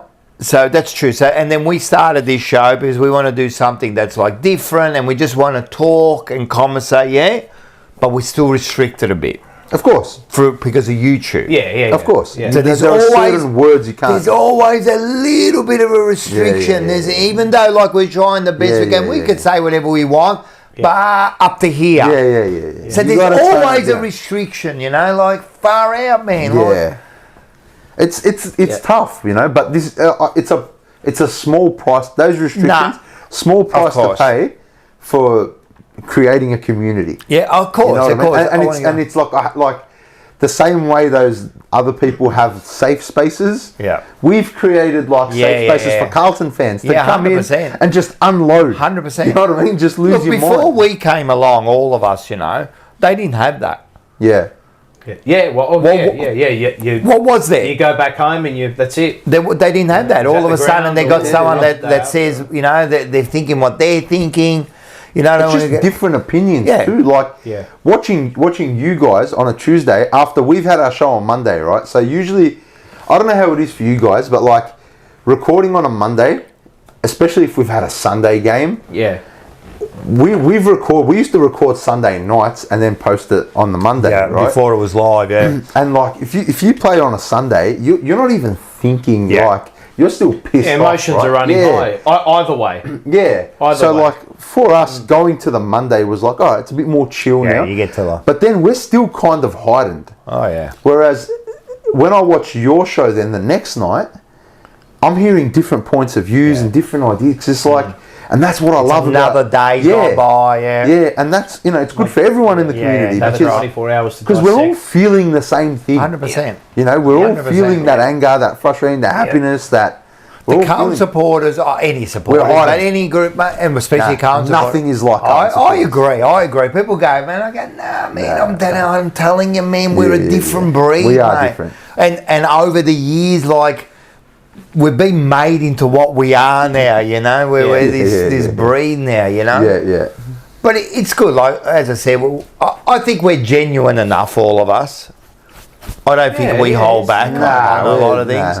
We're genuine enough. It is what it is, yeah. But as far as like the club or anyone telling you, they could say to me like, listen, you can be the primary Carlton show. Yeah. But this is what we're going to do. I'd go, man, I'm telling you, man, you're not... That's not what the show is. I'm not doing this, man. I'm not doing it for that, man. And then what? And then why are you getting me then? Yeah. Why are you getting me to do the show? Because then get someone else. Yeah. Because I'm like, the only reason I reckon people watch me is because who I am. Yeah. Right? Then if I've got to change that, like, why are you watching me? That's what I mean. You lose that authenticity. You lose who you are. As you said, you sell your soul. Yeah. So do you like? So when you watch now. Carlton content as far as the Carlton Football Club, you know, when they do interviews and that. The club? The club. I fucking hate it. Do you hate it? I sit it. there and I'm always skeptical. I'm always sitting there going, man. I went, you know, I'm sure it's happened to you guys. You go viral for the wrong reasons. Yeah. I went viral for a very bad reason. Not a very bad reason. I just went on a rant after the Hawthorn game, right? And I was like, look, I don't give a fuck about these interviews. I don't care if Nick Newman's fucking funny. Yeah, I know. Like, I don't care. Win a game. Right? And that was my little clip, and it fucking went hard on Instagram. And it's like, I get it. The club needs to do that, right? It needs to engage with its viewers, its younger viewers especially. Yeah, of course. It's how you build. I don't care if Nick Newman's funny. I know. There you go. You know what I mean? And it was like, it's like I understand. I'm not stupid. I'm just angry. I know. You know. Well, so it happened to me this week. What happened? The Curnow brothers. I don't give a fuck about your spa. I don't care, mate. I'm not going there. I'm not going to go to your overpriced spa. I don't care what you used to do, right? Get your knee fixed up and kick some goals, mate. Like, I don't care, man. Like, I don't really look into that, you know. And I think we spoke about this another time. Like, we'd lose a game and then Curnow would bring out a fucking watch. His Rolex. Take a photo of his Rolex. Look, I don't care, mate. Have they created a spa or something? Yeah, it's going to open up on I think this week, you know, and it's, I don't know where it is, probably the viewers will know, but they've opened it up. It's like one of these health kind of spas, you know, whatever. It's good, you know, make a lot of money. I'm happy for. I don't care, mate. Like, when'd they put it up on there? It was on the news. I was on the news. I saw something like that. On actually. the Channel 7 Yeah, I saw it during the cricket. It's a health spa, and like they're and Ed Curnow's there saying, oh, you know, this is where the well-being bloody swimming pool is. There's going to be that on the news and them promoting other crap. Well, that's true too. But But they say promoting health. look, it's okay. I mean, I understand what Andy's saying. You know, You've just had your Especially after a loss. you've just had your After- guitar lessons. I don't want to bloody spa. I don't want a bloody spa. You've just had your moment. I just did that. I don't want a well-being lesson. But at the end of the day, like what you say, I just want to win games. Man. But that's what it is. I don't care, Yeah, man. people just wanna And you're laugh, right, mate. you know. Like I don't care what. I don't care if you're funny. I don't care if you're like a good father.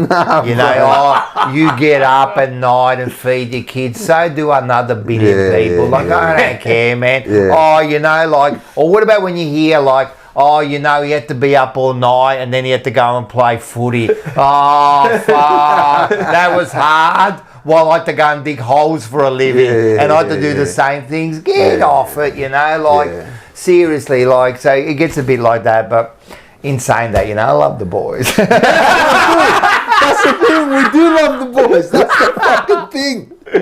they're like, I just love them, but why do you love them? Because I'm sick in the head. Because of that. Yeah, It's the monogram. Represent what That's all it is. Do you care what Kennedy does anymore? Nah. He's not wearing the jumper.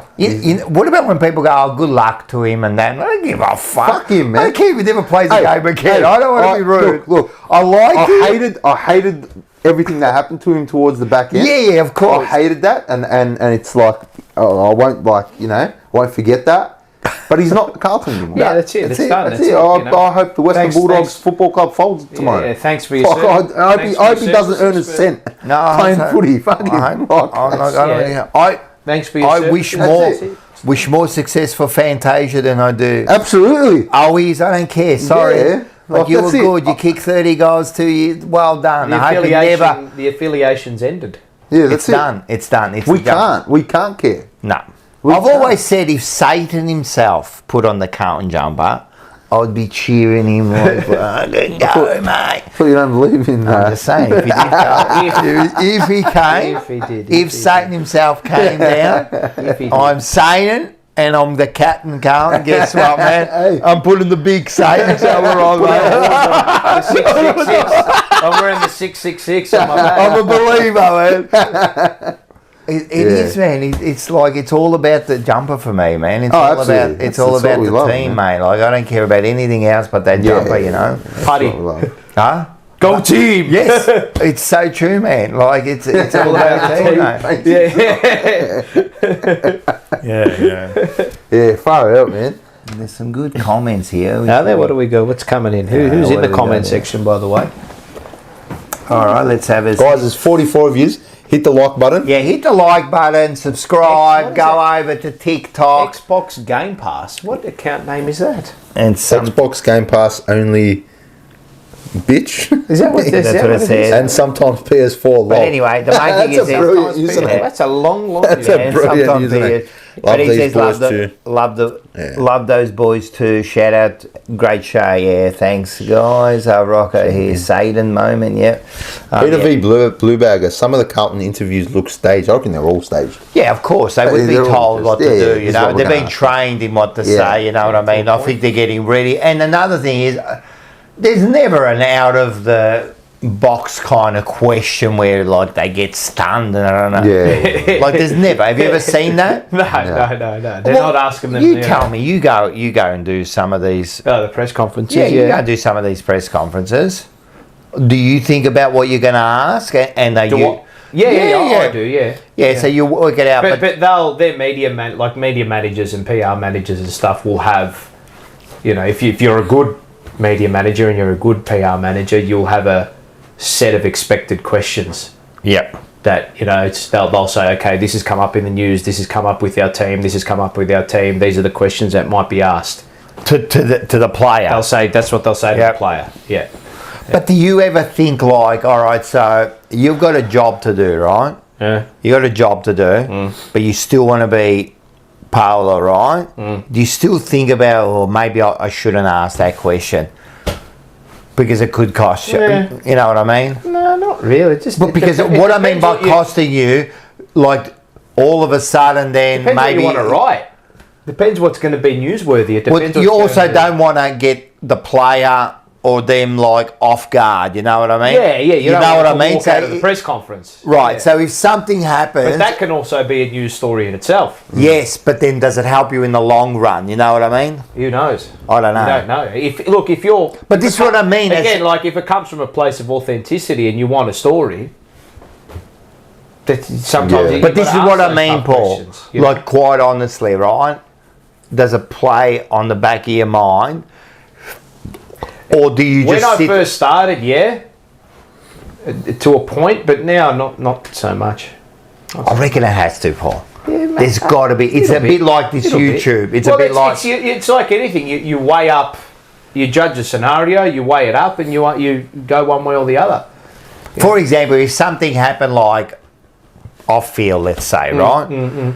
That's kind of very touchy. And, you know, they might ask about it in a roundabout way, but you go, bang! Yeah. You know what I mean?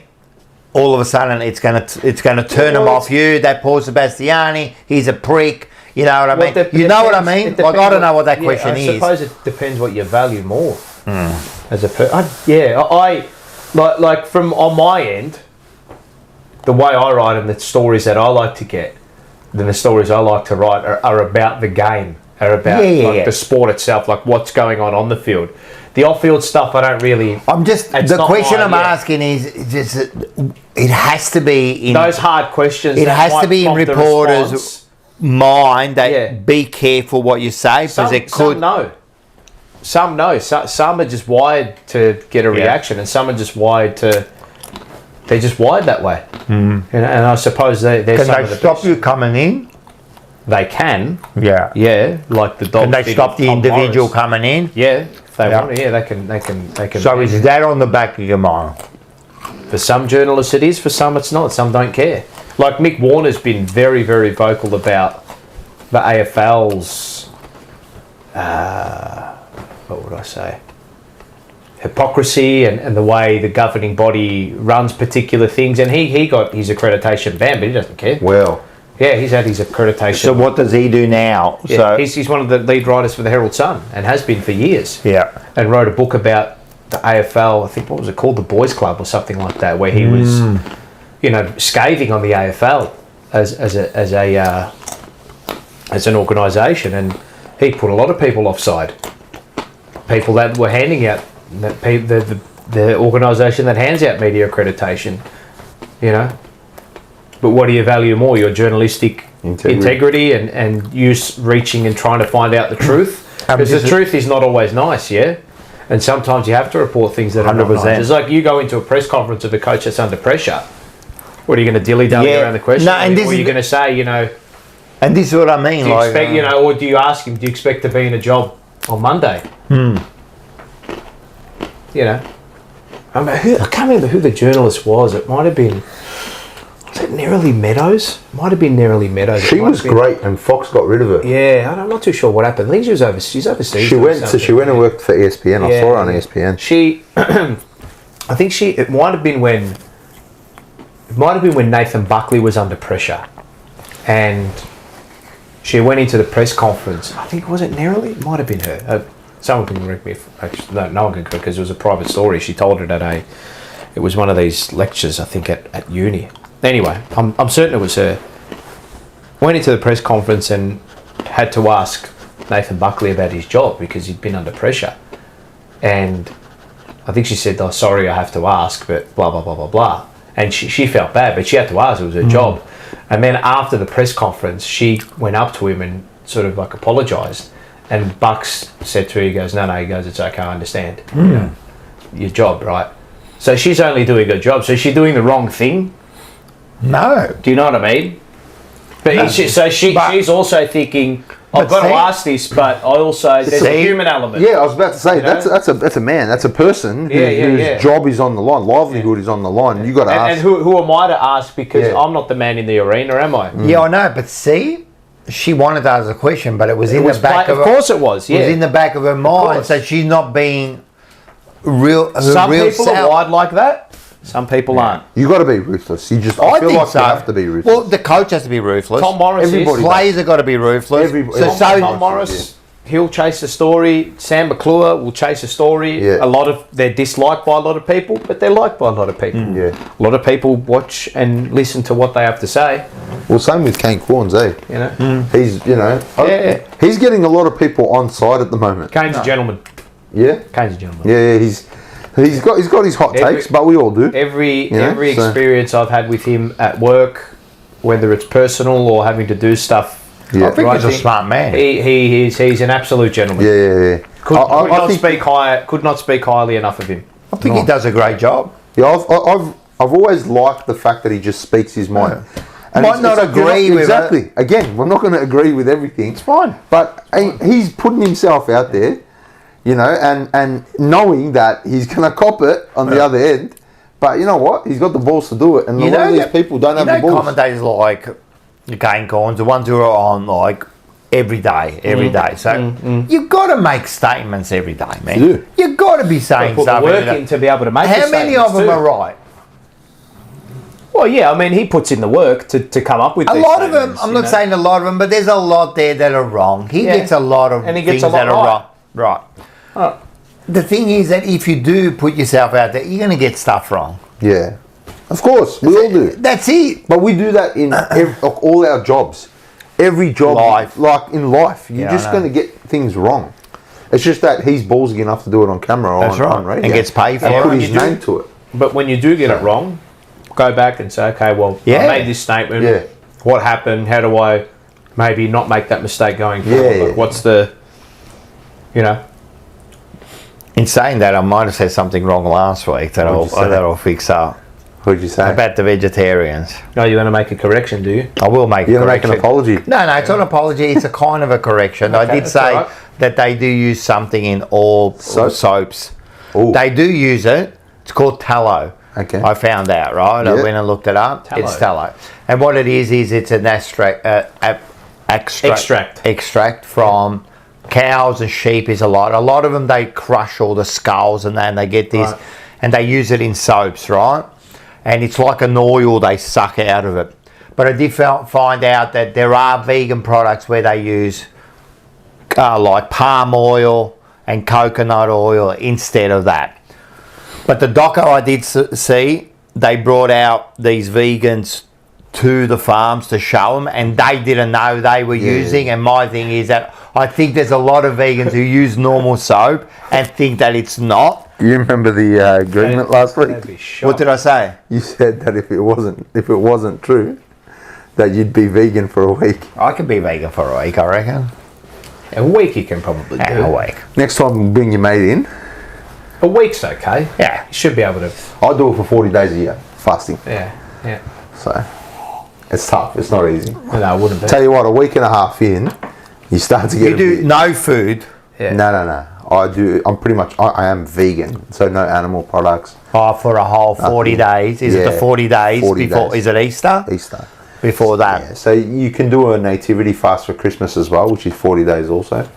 But I'll just stick to the Easter one, Lent. So is it just do you just not eat the animal products? No animal products. You're supposed to sacrifice other things as It's well. not like the Muslim where you don't eat during the day or anything. No. So yeah, with the Islamic fast, it's I think sunset to sunrise. Sunrise to sunset. Yeah. Because I remember going out, Rashi goes, we've got to eat like at 7:02, you know, because that's when the sunset is. When we did that in primary school, that our teacher would say you have to give up one thing. So that was their way of. I gave up school for 400 years. Yeah, no, that's right. That's right. It's tough, man. I'm telling you. And then you do that. And then you do the shitty Christian thing where you do that just the Friday. So that's when you don't eat meat on the Friday. That's the watered down version, you know. Yeah. So I think during fasting you can eat fish once. Okay. For one. Oh. Yeah, you can have fish. You can pick a once. day. So what do you do during it's on a fasting? selective You Friday. just vegan. That's it. Vegan, and I give up like something else. So every year I've given something up for 40 days. Yeah. So like so you give up the vegan and something you really like. Something. So I've done. So when is it during Easter? Just before Easter, 40 days before Easter. Yeah. Going to footy? No, can't give that up. Can't give that up. But I've given up music in the past. Where I tried my best. Right, I went like 2.5 weeks. So what do you do? No radio in the car or You nothing? can listen to radio. Like you listen to SEN. You can listen. Oh, but you can't listen to music. I just try to avoid it. Where I can, you know? Like I'm not hard on myself. Yeah, cool. I mean, I've done other things that I've given up. All right, I can just imagine. Yeah, just you can't. No photos of feet. No photos of feet. So I'm telling you, man, 2 weeks in, and I'll start to get a bit loopy. People I need give chicken. up that sort of shit once they get married, mate. They give it up for years, mate. God forbid. There you go. That's interesting. That's interesting. Yeah. So being vegan, it's not easy, man. Nah. I think once you. So do you have honey? You probably don't eat honey anyway, mate. Not really. Honey's not part of I found that weird. Okay. Yeah, I didn't know that. Yeah, I found that weird. What was the honey thing? They don't eat honey. Vegans don't eat honey. No. Why not? Because it's a thing for the babies. Yeah. It's not for you. They make honey for the babies. Ah. So you can't have it. They don't have milk. They don't have eggs. Like none of that. Yeah. So the honey freaked me out. But it's all right that the millions of bees die so they can have the avocado. Yeah, so they don't have honey. So that I never knew. That was the weird one. Yeah. So it's weird. Like, no. Do you think that the whole vegan thing, it's not a health thing, it's a moral thing, I think. 100% it is. Yeah. 100%. Some of it's moral. I know a vegan who does it for his health. Yeah. Right? And that's Tony who wrote the book. Yeah. He's turned vegan because I think of some people would find health benefits from it. He does find his health. But I do think a lot of you got to substitute stuff. Like don't think you're made. There's a if you think you can't substitute stuff, like you need that protein and all that. So, but a lot of it for me, from what I see, I think is like it's like, you know, you have to have something to guide you. It's like their form of a religion. Yeah, it is. It is like that. It's like I'm a good person because I don't kill animals. You know, that's my way of saying I'm a good person. I've got morals because I don't kill bees, you know. Yeah, I love all animals. The honey's for the kids. Yeah. No, they kill the bees, they just don't have the honey. No, it's true. Yeah, it's true. It's weird. Hypocrisy's everywhere you look. And this is the whole thing. And the worst part is when you get caught in one. Yeah, and we all have them. No, but and the thing is that you can do whatever you want, you know, be a vegan, do whatever you want. I don't care, you know what I mean. But don't go and start like preaching to other people, you know. Yeah. And I'm not saying that like Natasha does or anything, but what I'm saying is other people, what they do is they preach this hypocrisy, right? And they, we don't bloody, you don't bloody kill, yeah. And what do you think? Like causing civil unrest to tell people to eat lettuce. So you don't, So you don't. So all the animals that die, so you don't eat your lettuce. Oh yeah, no, but this. And what about your phone? What about my phone? Well, no animals die. They have to get oil. They have to mine the stuff. What about the people that have to mine the uranium or the lithium, cobalt? Sorry, the lithium. Is it the cobalt? Which is like the stuff they need in the batteries, right? Yeah, the lithium. Yeah, so they use like people slaves. Yeah. Right? People, I've seen videos where the mothers have got babies on their back as they're getting poisoned, trying to get the lithium so they can put it in the battery because that's the only place they can do it. And then they put the batteries into the phone and then you video yourself trying to be like, oh, look at me. Yeah. Where's the hypocrisy there? I don't know. You know what I mean? It's everywhere. Or, you know, the oil. They said we're taking oil. Yeah, so what do you think? Oil you need for everything. Like even the plastics that you do, everything we need. But so you do whatever you want. It was nice having a vegan perspective on. No, I like it. It was awesome having you just rip into it for 3 hours.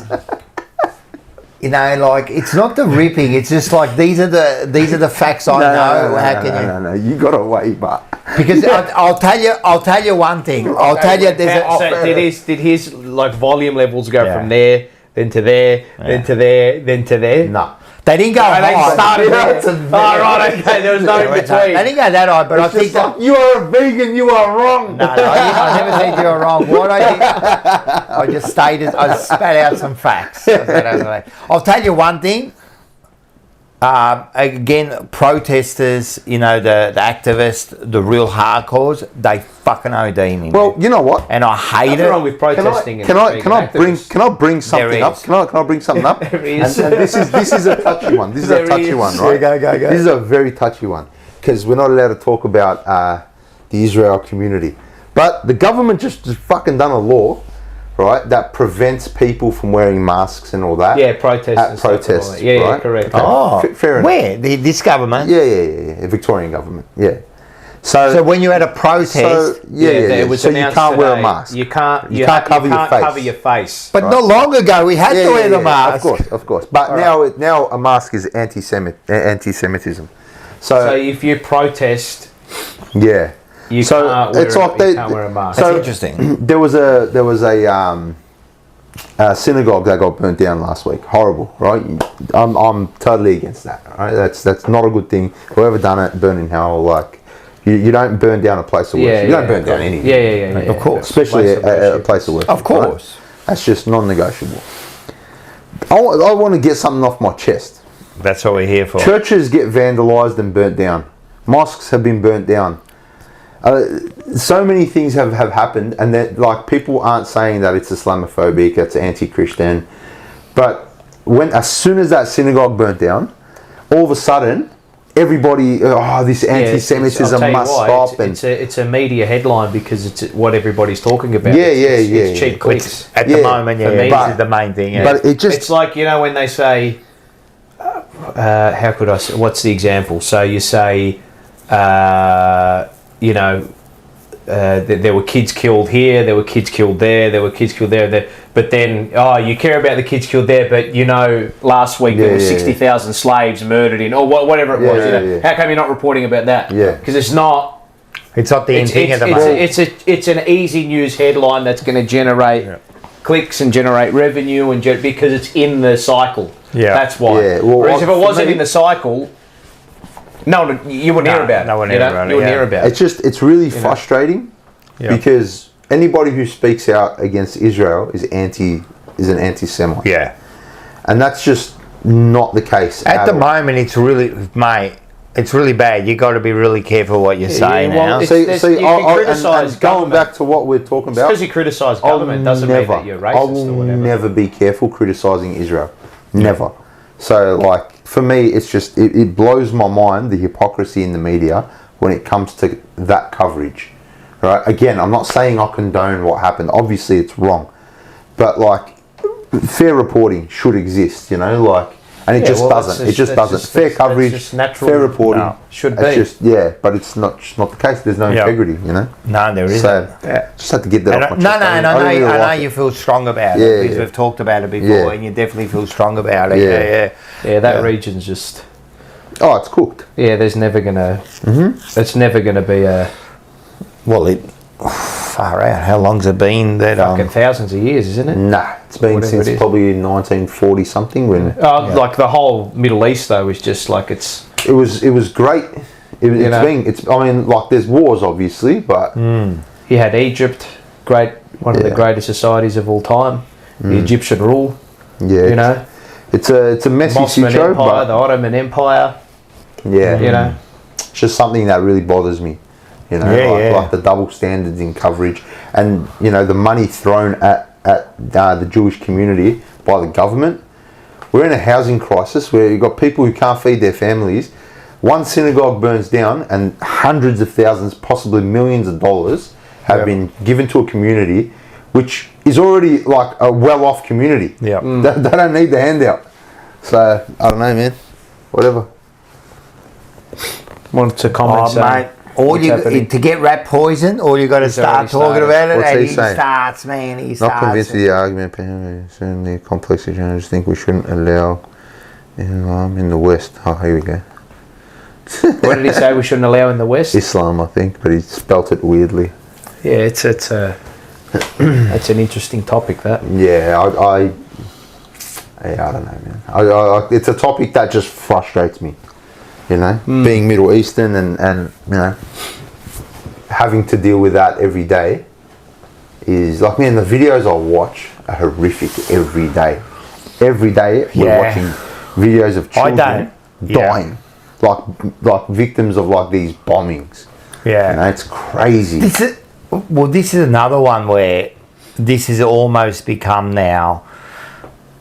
It almost when you watch this stuff, it's not real. Like when you're watching it, it is. Yeah, you're desensitized. Like if somebody told you 30 years ago that you're going to watch videos of kids being fucking bombed to death in pieces, you think, why would I? Like that's fucked. That'll ruin your brain. Watch it. You don't even like. You don't flinch. It's normal. You just go to the. Then watch a comedy show next video. And this is the problem now. So is this now fucking everyone up? Like you're watching that, and then you're watching some girl showing her boobs, and then you're watching a joke after that. Extremities on all degrees, isn't it? But it's not those extremities. So all of a sudden this death you've seen just doesn't mean anything anymore because it's just another video in the thousands of videos you watch for the day. You know what I mean? It's bang, bang. Oh, I've seen a death, see some boobs. Yep, that's funny. Oh, yeah, bloke fell off the bike. Yep, another person died there. That's funny. Like, it just doesn't mean anything anymore. So it goes back to what we were saying before. It's like there are pros and cons, right, to these kind of videos being out in the open. Pros being people are seeing the reality, especially like with the bombings and that. People are seeing the reality of what's happening. And it shouldn't be censored. It should be like... It should be like, this is what's happening right now. And you're not going to watch it, you're not going to see this on mainstream media, but this is what's really happening. So you got that. That's a pro to it. The con to that is that it gets kind of watered down by everything else, and it loses its kind of shock, which it should shock you. It should disgust us, but it doesn't anymore. It's just so normal now. Remember, you don't remember, but like the Vietnam War. So before the Vietnam War, like whenever we went to war, like World War I, World War II, and all those wars happening, it was like no one knew what was going on. And it was all good. People used to come back as heroes, you know what I mean? When Vietnam came, that was the first time they started to see that vision. And then people started going, oh, that's what's going on. We never knew that was going on. And then these soldiers were coming back and getting like fucking berated and telling what were you doing? So, and now this is happening. Now it's got to the extreme where we're just, you can watch it 24 hours. You can watch live. You can. Yeah, it's wild. But it's almost like a movie. It doesn't seem real. Because it's like so far removed from our comfort. Our comfortable couches. Yeah, that's right. We're sitting here. I'm having a scotch. Exactly right. And it's just another image on a screen. Yeah. So doesn't seem real anymore. Nah. And also like we can't say that going like switching off from like the bombings and that, but like talking about those creators who do flash their tits and fucking dance naked or whatever, right, on the socials and do whatever. You can't tell them not to. No, because then you're sensitized. Exactly right. So it's like, where do we draw? If you want to do it, but exactly, and we don't have to watch. But it's just unavoidable. Right. And they can do it. What pisses me off is getting offended by someone calling someone like saying a primate. Yeah. And then watching titty things all day and saying that's okay. Yeah. I know. You know what I mean? That's what. So if you just said that's all right, everyone do whatever I want. If I don't want to watch it, I won't. And that's it. But it's like, oh no! Yeah. You know what I mean? That's what it seems like. And that's what's upsetting now. I know, I understand. And what about all this now? We talked about this with Nadia. We talked about this. Them now doing the social media for under 16s. Yeah. Right. They're banning that. What do you reckon about that? I haven't read too much into it, so I don't really know. So they're going to ban under 16s from using social media, certain social media, but then they can also access other websites. They can access. They can access the internet. They won't be able to access certain social media profile. So no Snapchat, no Instagram, none of that kind of stuff. Facebook. Yeah, I think they're the three. So can't they just make accounts? Well, like random accounts. That's the thing. That's the first thing. So they're going to have to create a digital account. A digital identification eventually, which is just another way of sneaking us and you know what, you got to prove. The thing is, there's going to be some sort of like video. I mean, the idea is, and people will say you know, if you're in government, the Trojan horse is the social media ban for under 16s to implement digital ID for the rest of society. Yeah. Do you reckon? Basically. That's what I think. Yeah. I mean, is it a facetious thing that the government plans? Remember, the government doesn't care about its citizens. No. That's it. It's the biggest lie sold to the public, that the government cares. Well, it's the most inefficient. It's the most inefficient. Well, we're just numbers to them too. Of course we are. We're not real to them. We're just a number. We're just a little. I'm sure. Little Look, and there cog are. in that machine. I'm sure there are politicians out there and people that work in government that Fresh are genuinely fresh faces. You know, that are genuinely there for. They're genuinely compassionate and they want to better people. But do you reckon it's like The Godfather a bit? You know, you go with the right intentions at the start and then you get sucked in. Maybe. And then you can't. You become a victim of the system. Did you see the? But a lot of us do. Yes, a lot of us do. I know. You know, and it's. I don't know. It's an interesting one with that. Do you guys see the housing minister? So the Labor housing minister jumped on, I think, Triple J. And they were talking about, you know, the housing crisis and how houses are unaffordable for the youth and all that. And she, like, blatantly came out and said that the Labor government's intention isn't to lower housing prices.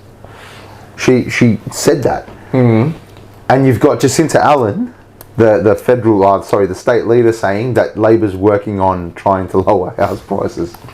So they're in the same. So what are they? Yeah, I mean, are they trying to? Are they trying to? Is one saying that we're trying to raise the wages for people so that house prices are affordable, or is it? Are they just the housing minister? They're just the housing. So who's telling the truth? Wires across. So who's telling the bigger lie? Yeah, who's telling the bigger lie? Yeah, that's true. That was like when Cripps and Boss said the same thing. No. One said we don't talk about or we don't use words like XYZ. Yeah, and then that's right. Cripper come out and said we use those words. Yeah, said those exact things. Yeah. So they're not on the same page. Nah, it's a weird one, man. Like I said, I think there are definitely people in government that actually. I just think they're the new ones. I think they're the new ones. Well, I mean, they're the most ineffective spenders of money you'll ever see. Like it's especially Labor. That's what it. And Billy Connolly said this perfectly. And it's the best line you can ever use for a politician. And he said, "What did he say?" He goes, "The reason for you wanting to become a politician should ban you from ever becoming a politician in the first place." You wanting to become a politician should ban you from becoming a politician in the first place. You would say, and people say that, you know, they say that people have never worked in politics, like it might be a celebrity or it might be a businessman, a woman, or it might be someone like that who's worked in the private sector. They say, oh, geez, he or she would be a great candidate for Prime Minister or President. They've never worked in politics, right? The reason is because the most competent people and the best people all work in the private sector. Yep. For their own, they work for themselves, or they work because there's no money in politics. That's right. Mm-hmm. Why would I devote 80 or 90 hours a week to earn Well, you've got to 300, 400, 500,000 when I can run my own business and earn become a multi-millionaire? Well, that's why Trump shook it up when he first came in, you know. That's what, and he's of that age where he's generated all his wealth. He's already not done in it for money. He's just in it to, you know, I'm sure the intentions are. I reckon, let's be truthful, the first time he ran for a joke. Right, this is, I think all of it is true. This is what I think all of it is true. I think he wants to make America better. No, right? I agree with He's done it for his ego. Yeah. He's done it to show people that he can do it. Yeah. And he's done it to feed his I reckon now he's done it to show you, hey, I'm all right. All of it is true. Yeah. All of it can be true at the same time. Okay, you know, but I truly believe when he first ran, he had no, like he thought, there's a video chance. No one gave him a chance. No, and he would have thought, you know what, I'm just going to do it for a joke. Yeah. And then it got serious. And all the celebrities were saying, oh, come on, you know. Blah, blah, blah. And there's video of, I think it was a presidential roast or something like that Barack Obama was doing. Yeah. And he said, he'll never be the president, blah, blah. And he was joking about, and the camera zoomed in on Trump. And you could see that was his moment. They were saying, and there were like comments in the title of the video saying this was probably the moment that Trump decided he was going to run and go for it. And then, I think when he saw that he was actually like in the running, he goes, mate, he would have to be the most famous person almost in the world. Probably. Honestly, I don't know anybody who doesn't know of him. I think it's out of Trump and probably Cristiano Ronaldo, to be honest. It would be Trump. Everybody knows who Donald Trump is. I just think of like my mum and my aunties, what they talk about, right? And I think I'd go Trump. They would know. They would know. Because they probably wouldn't know. They probably wouldn't know Ronaldo. No, they would know Ronaldo. So anyone that doesn't know sport really wouldn't know him. But with Trump, everyone knows him. And especially after the last election, him being shot. All these things, you know what I mean? It's just like... He would have to be the most famous person on the planet. At the moment, yeah. And rightfully so. He's good value.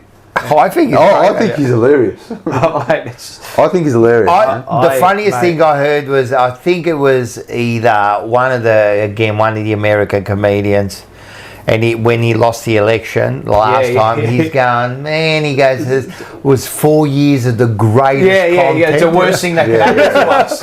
As comedians, But he's actually got serious. I think he's got more serious. I think he's in the last one. He's a lot better. You know why? He mellowed out a little bit, doesn't he? He genuinely feels a lot like, but he genuinely feels like he's been made a fool of. Yeah. And there is, I've watched enough movies to know there is nothing scarier than a scorned billionaire.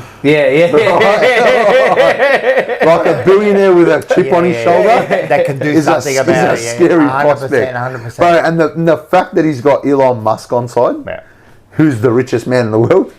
That's too, Musk, Dana White, all these high-powered, all these people. I respect the shit out of Dana White for sticking by Trump when every other organisation was nut.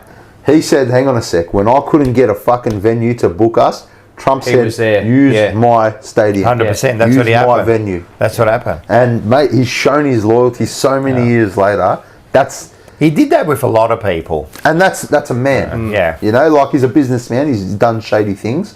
But you know what? People that go, he's done shady. Mate, who hasn't? To get to a billionaire. Exactly. Mate, what do you think it is? Have you seen his doco? No. Watch it. It's his doco about how he rose to power and all that. Funniest, it's interesting, man. When he went on that, was he doing that interview and he's like, "Oh, my father gave me a small loan of $1 million." Trump. But I reckon the funniest moment, and look again, people say you shouldn't laugh at it, but was it the Puerto Rican floods when he flew down to Puerto Rico? I think it was the Puerto Rican floods, or there was a flood in an area. It might have been in South America somewhere, and he's rocked up there like giving them help with the aid, and he's got paper towels and he's like basketball shooting paper towels to like, but he's lining it up like he's doing the, it's not like one, here you go, he's actually lining them up. He's good value, Trump. But you said like, all right, so his father gave him a small loan of $1 million. I know that sounds funny, but he turned it into $1 billion. Well, exactly. And this is the thing. How many people have won Tats Lotto? Yeah, well, and lost all their money. Yeah, but spot on. So it's not like... That's why God will never let me win. Yeah. Why?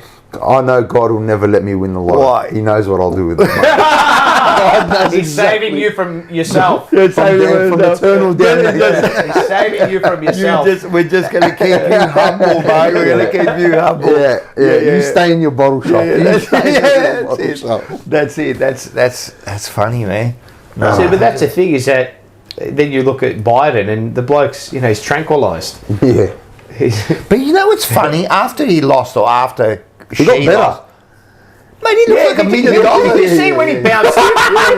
He bounced into... How crazy was that? I'm telling you. Mate, he was... Something weird. That was the strangest thing. He had his that meeting with Trump, And he was all smiling.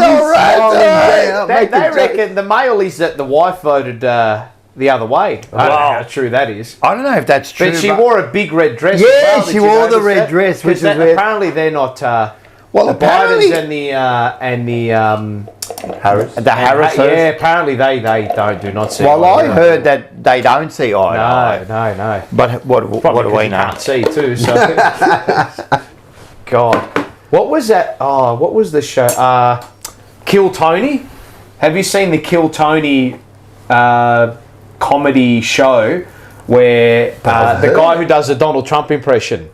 Who dresses up as Donald Trump, and the other guy dressed up as Joe Biden. Two comedians. I can't remember the name of the comedian. Oh, dearie me. He does a brilliant Trump impression. They did it for about an hour and a half. The SNL guy?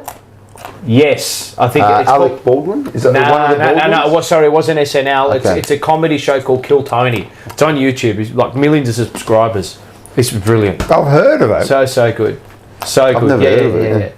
The red microphone and all that. It's brilliant. The guy is a bit of a chubbier comedian, tall guy, and dresses up as Trump, and the other comedian dresses up as Joe Biden. Shane Gillis? Yes. Shane Gillis, correct. Thanks, Don Carlos. Don Carlos. Mate, well done. I'm telling you now, you got to watch it. You have to watch it. There's decent chat going on. They've been hammering, Illuminati. We've got them talking. Yeah, down the wormhole we go. Government is the shadow cast by big business on society. Petra Khan. Well, the thing is, let's be... Yeah. Does anyone really trust the government?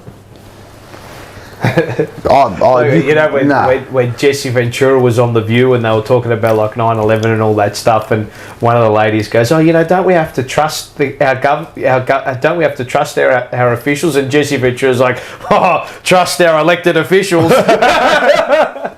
He's back in the WWE. Did you see that? Is he? Jesse Ventura. He's like 89 years old. He's not wrestling. Oh, all right. In front of the camera. Yeah, he's doing I thought I'd never see that again. Yeah. Jesse the Body Ventura. Yeah. See, he's always been... He's a conspiracy guy. Yeah, well, that's a conspiracy. But he had a TV show, didn't he? He's always been one of those, sort of like left-leaning Democrat... I don't know, I don't want to say Democratic, he's been independent, but he's always been one of those American patriots that has always questioned big corporations. But you should be, we all should be. And that's a proper sovereign citizen, That's a proper sovereign citizen. Who was he? What was he? The governor? Was he a governor or a mayor? He was a governor. He was governor. Yeah. Governor of Minnesota. I'm not sure which one, but yeah. And he ran independent. Yeah. He ran independent and won. Crazy. He is a bit. Isn't Kane the wrestler? Isn't he like a politician as well? He might be. Yeah, he is. He's a Republican. He runs as a Republican. I know the Undertaker vouched for. The Undertaker vouched for Trump and copped a lot of shit online. Yeah. I love that shit. Well, he's all. So did Hulk Hogan. He came out. He fucking. He did the.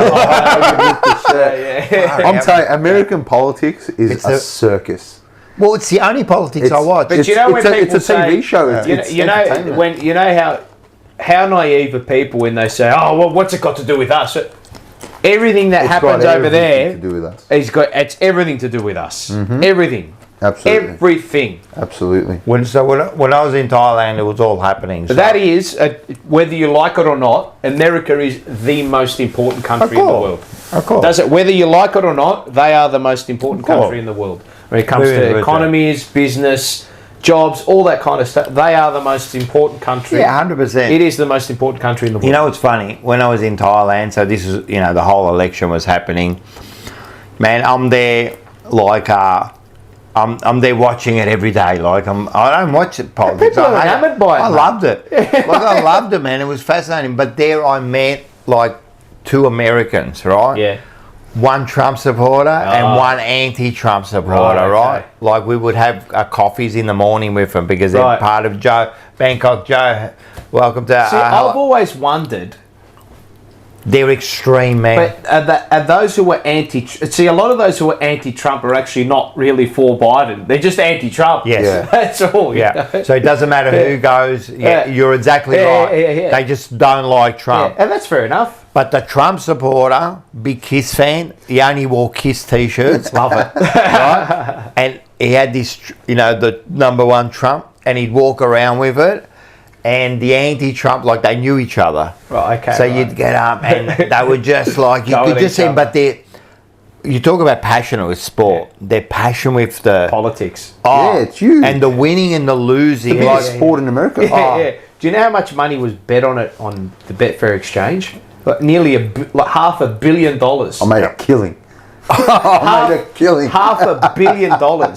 So unreal. we covered election day.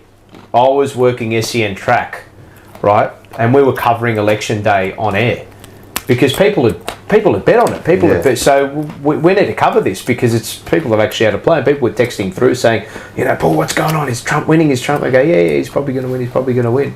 It's crazy. It's crazy. It's the biggest sport out there. They love it. And it's crazy.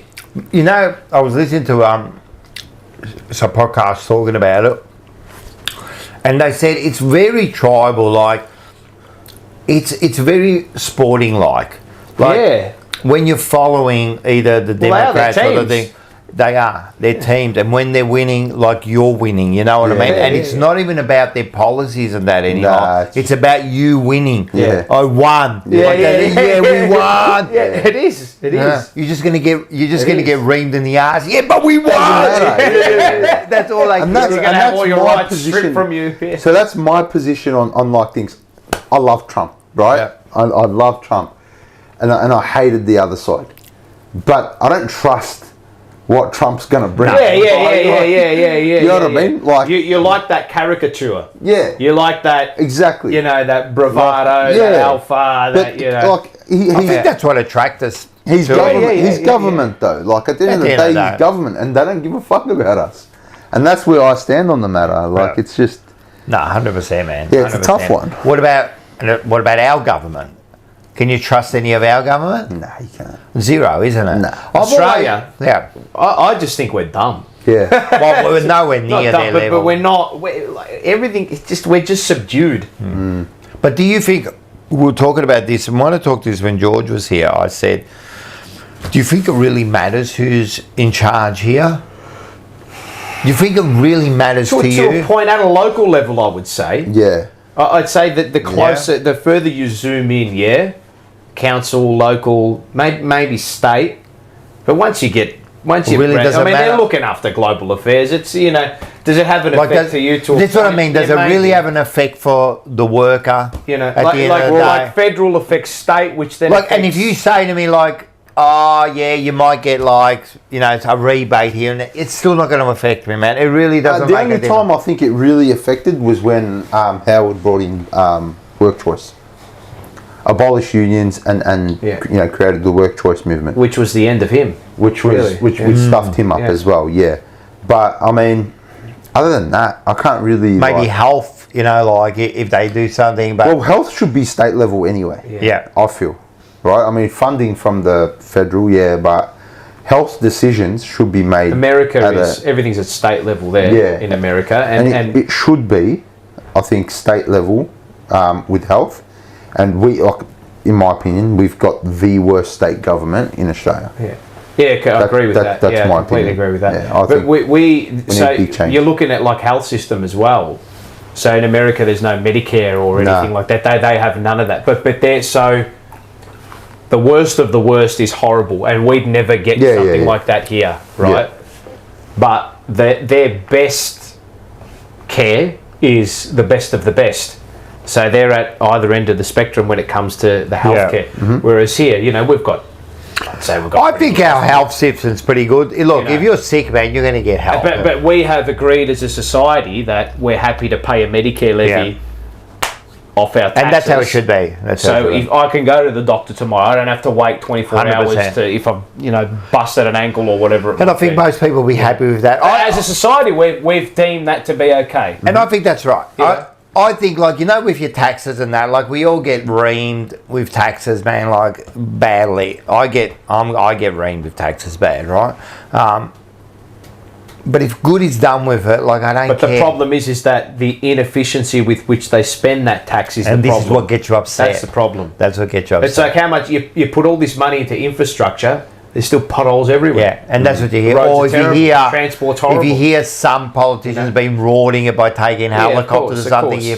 you go, man. But we're spending. I've been getting up 3 a.m. and you've been taking helicopters. Come on, I mean, man. and we're spending money on DEI ventures, diversity, and all these ventures, right? Yeah. You're spending millions of dollars on these Millions. things, right? But, you got people who can't pay energy bills. Yeah. Elderly Exactly. who are dying in the cold. Exactly, mate. I'm telling you now. If you talk to just the average person, they're struggling. Yeah. bad. Of course, I see But it. bad. Have you? I see it. But bad. Yeah, I see it. Owning know. a business and understanding like my sales, times are tough. How much tax can you Times are pay? tough. Oh, you got no idea how much. How much tax can you pay? Excise And duty the on alcohol is is forget about. ridiculous. It's Hey, ridiculous. there's another increase coming in Feb. That's what he said. Excise duty man. is but then you say, okay, well, what about the health of your society? Is that the offset that you have a healthier society because alcohol's more expensive here, so it stops people from But do you purchasing? have a healthier Well, that's society? the question. That's the question. No, you just get cheap alcohol. That's all it is. You're getting more dangerous alcohol. You're getting like. I've got it. And it's the same thing with cigarettes, right? 100%. You think it stopped them? No, of course not. They're just getting this. They're getting the imported. What is it? The ciggies. cut? What is Yeah. it? The chop? Chop chop. The chop. Yeah, All yeah, they're yeah. doing is getting the chop. Exactly right. Like people always find a way. That's It's the same thing. I know it's a touchy subject, but like the abortion, right? Like if you stop the abortion, but they're still going to do it. Yeah, they're just exactly. going to go That and was do it my off point. some backyard That was job. my point. Yeah. Yeah, and now the alcohol. What do you think you're going to stop people drinking? No, and they're just gonna alcohol make their own, and then you're gonna have deaths. That's what they're gonna. That's what's gonna happen. So they'll be sucking in that like those moonshine. the moonshine. The moonshine's coming back, mate. The moonshine's coming back, mate. The wogs, don't worry. The wogs, we've got it all, mate. We've been making moonshine for years, mate. Absolutely. Yeah. Let's go through some of these comments. Yeah, trying go through to some find- comments and then we should go to the music, I reckon. Trying to find who that Yeah. guy who was the climate. Well, there's a lot of Trump lovers here. And there's people. There's Is there a big going on? MCG beer prices are going up again as well. They are, mate. They are. Bjorn Lomberg, is that his name? Bjorn Lomberg. Oh, the pitta. Where did you get the pitta from? The cherry pitta. Amazon. Just go to Amazon, Paul, and Amazon, you'll find it. type it in. What do you just find in? Just Cherry pitta. Yeah. Yeah, find it, yeah. It came. Did it came? Did you use it yet? Yeah, I haven't used it, but Yeah, it sick, came huh? a few days ago. Yeah. We love it. We've been doing it. Yeah. We're eating the I'm cherry. telling you, I seen that. I was like, I'm buying it. That is sick, man. The cherry Bjorn pitta. Lomberg, to go back to what we're talking about with energy bills and whatnot, so he is one of these, I don't want to misrepresent, not a climate skeptic, but he's one of those ones that, like he's not, how there's this whole hysteria about how climate change is just going to like kill everybody, and there's this whole, there's no rational discussion about it, right? Like, okay, the temperature's changed, but what can we actually do about it? Like, what something that's actually feasible rather than blowing up everything and making energy bills $8 million a year. And this is just quickly, this whole thing. People go, "Oh, we do this, that," but do you realise like how are you gonna feed everyone? How are you So gonna do all that? basically, so his argument is that the things you're implementing now are actually going to kill more people in the long run than what the temperature may go up to based on your predictions 50, 60, 70 years out, right? Yeah. But as we know, with predictions, the further out you go,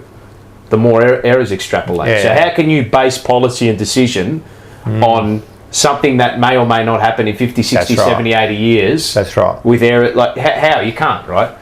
So his argument was, well, not an argument, but I can't remember which particular area of the world. It might have been in Europe, it might have been in England, but the studies were showing that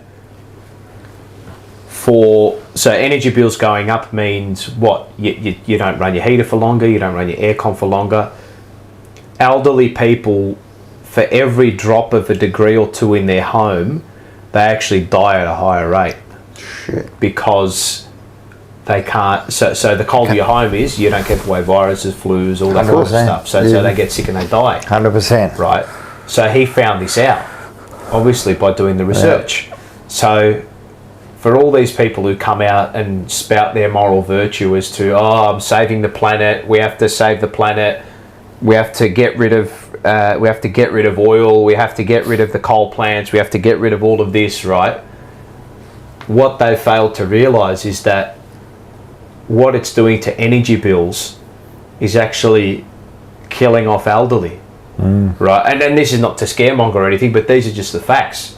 That for every degree or two that the temperature of a house goes down, the rate of elderly people dying in this particular, I think it was in Europe in winter actually. You know what? And you're right, because I've heard this before. Yeah. I've listened to this before about. And what we've realised, I think it was on Joe Rogan or something. Yeah, so his name's Bjorn Lomborg. Brilliant. I've read his book. It's absolutely brilliant. He actually created this ship that was like cleaning up all the plastic from the ocean. Ah, yeah. Yeah. So he's not one of these guys that just goes out there, waves a placard, and says, I'm against the poor, like or we've got to get rid of poverty. Yeah. Like, bravo, thank you. Thanks. Great, thanks. Yeah, no worries. Doing something about it. Yeah, he's actually out there doing something about it. So, and he's always said, and it's true, is that when humans have faced an existential crisis, they've always solved it.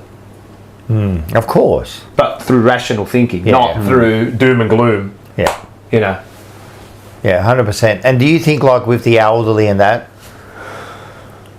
when that's happening, do you think the government really care? Or is it a bonus to them? No, it's not the fact that they don't care. It's the fact that they are too stupid enough to realise what they're doing. But if the elderly are dying, does it really matter to them? Nope. If the elderly are dying, does it really matter? The elderly's a burden. For some, it would. No. As far as the government, you reckon? Yeah, no. For some politicians, I'm sure it would. No. I mean, But in the as in a overall, I think because at the end of the day, they're a burden. You look at it as a cost and benefit. to a government, if it's cost and benefit, it's definitely a burden. if they're, they're. Well, if you're given a pension, yeah. plus they're always in the hospital. You know what I mean? So they're doing all that, so it's a burden to them. You're valuable, I'm valuable, because I'm still working. You know what I mean? But as soon as you stop working, what are we getting out of this? Who knows? it's like Kennedy. You're playing for Finley. But I don't give a fuck anymore. Without the elderly, how can you impart wisdom to teach others? Yeah, but I know what you mean. Because they're just looking at dollars and cents. Well, well, some are. Yeah. Maybe the majority are. I don't know. Yeah. I don't know. Interesting. Yeah, very interesting. Yeah. What is Paul's highlight in the year? Highlight? What's your highlight and lowlight of the year in world society? Oh, far out. That's fucking deep. Jeez. Highlight and lowlight. Highlight for me, Yeah. in society. Society. Gee. Oh, God. Man, we got to answer that next week. Of the year. That's Highlight sick. of society. You know what? For me, He asked you anyway, but Oh yeah. no, go do it, George. I've got no idea. For everybody. Highlight of the year. I was going to say for me, the highlight of the year would be Trump winning. Wow. Because that's a big fuck you to American media, to American celebrities. It's like a massive fuck you from the people. What about the war for you? Would have to be a low light. That's low light. Yeah. I think war should be a low light for anybody. It's not a highlight. For me, if I think about it, it's one event that's high and low for me. Both. Yeah. Oh.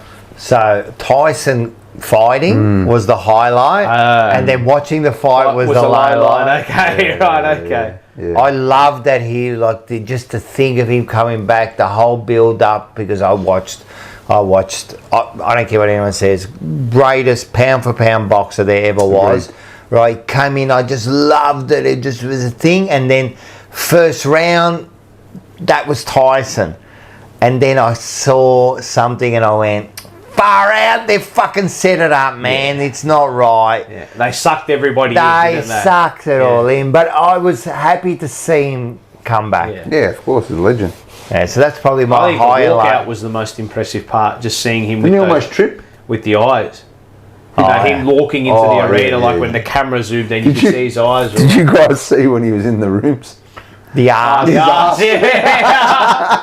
So I'm in Thailand, 8 o'clock in the morning, right? Yeah. Fucking get up, man, start watching it, right? I'm sitting there watching it, and then he comes on, and I turned around, and I had no one around me, Did you see what the fuck just happened there, man? That was the best. I don't know if it was set up or what happened. It looked like a comedy sketch. Far out, it was funny, man.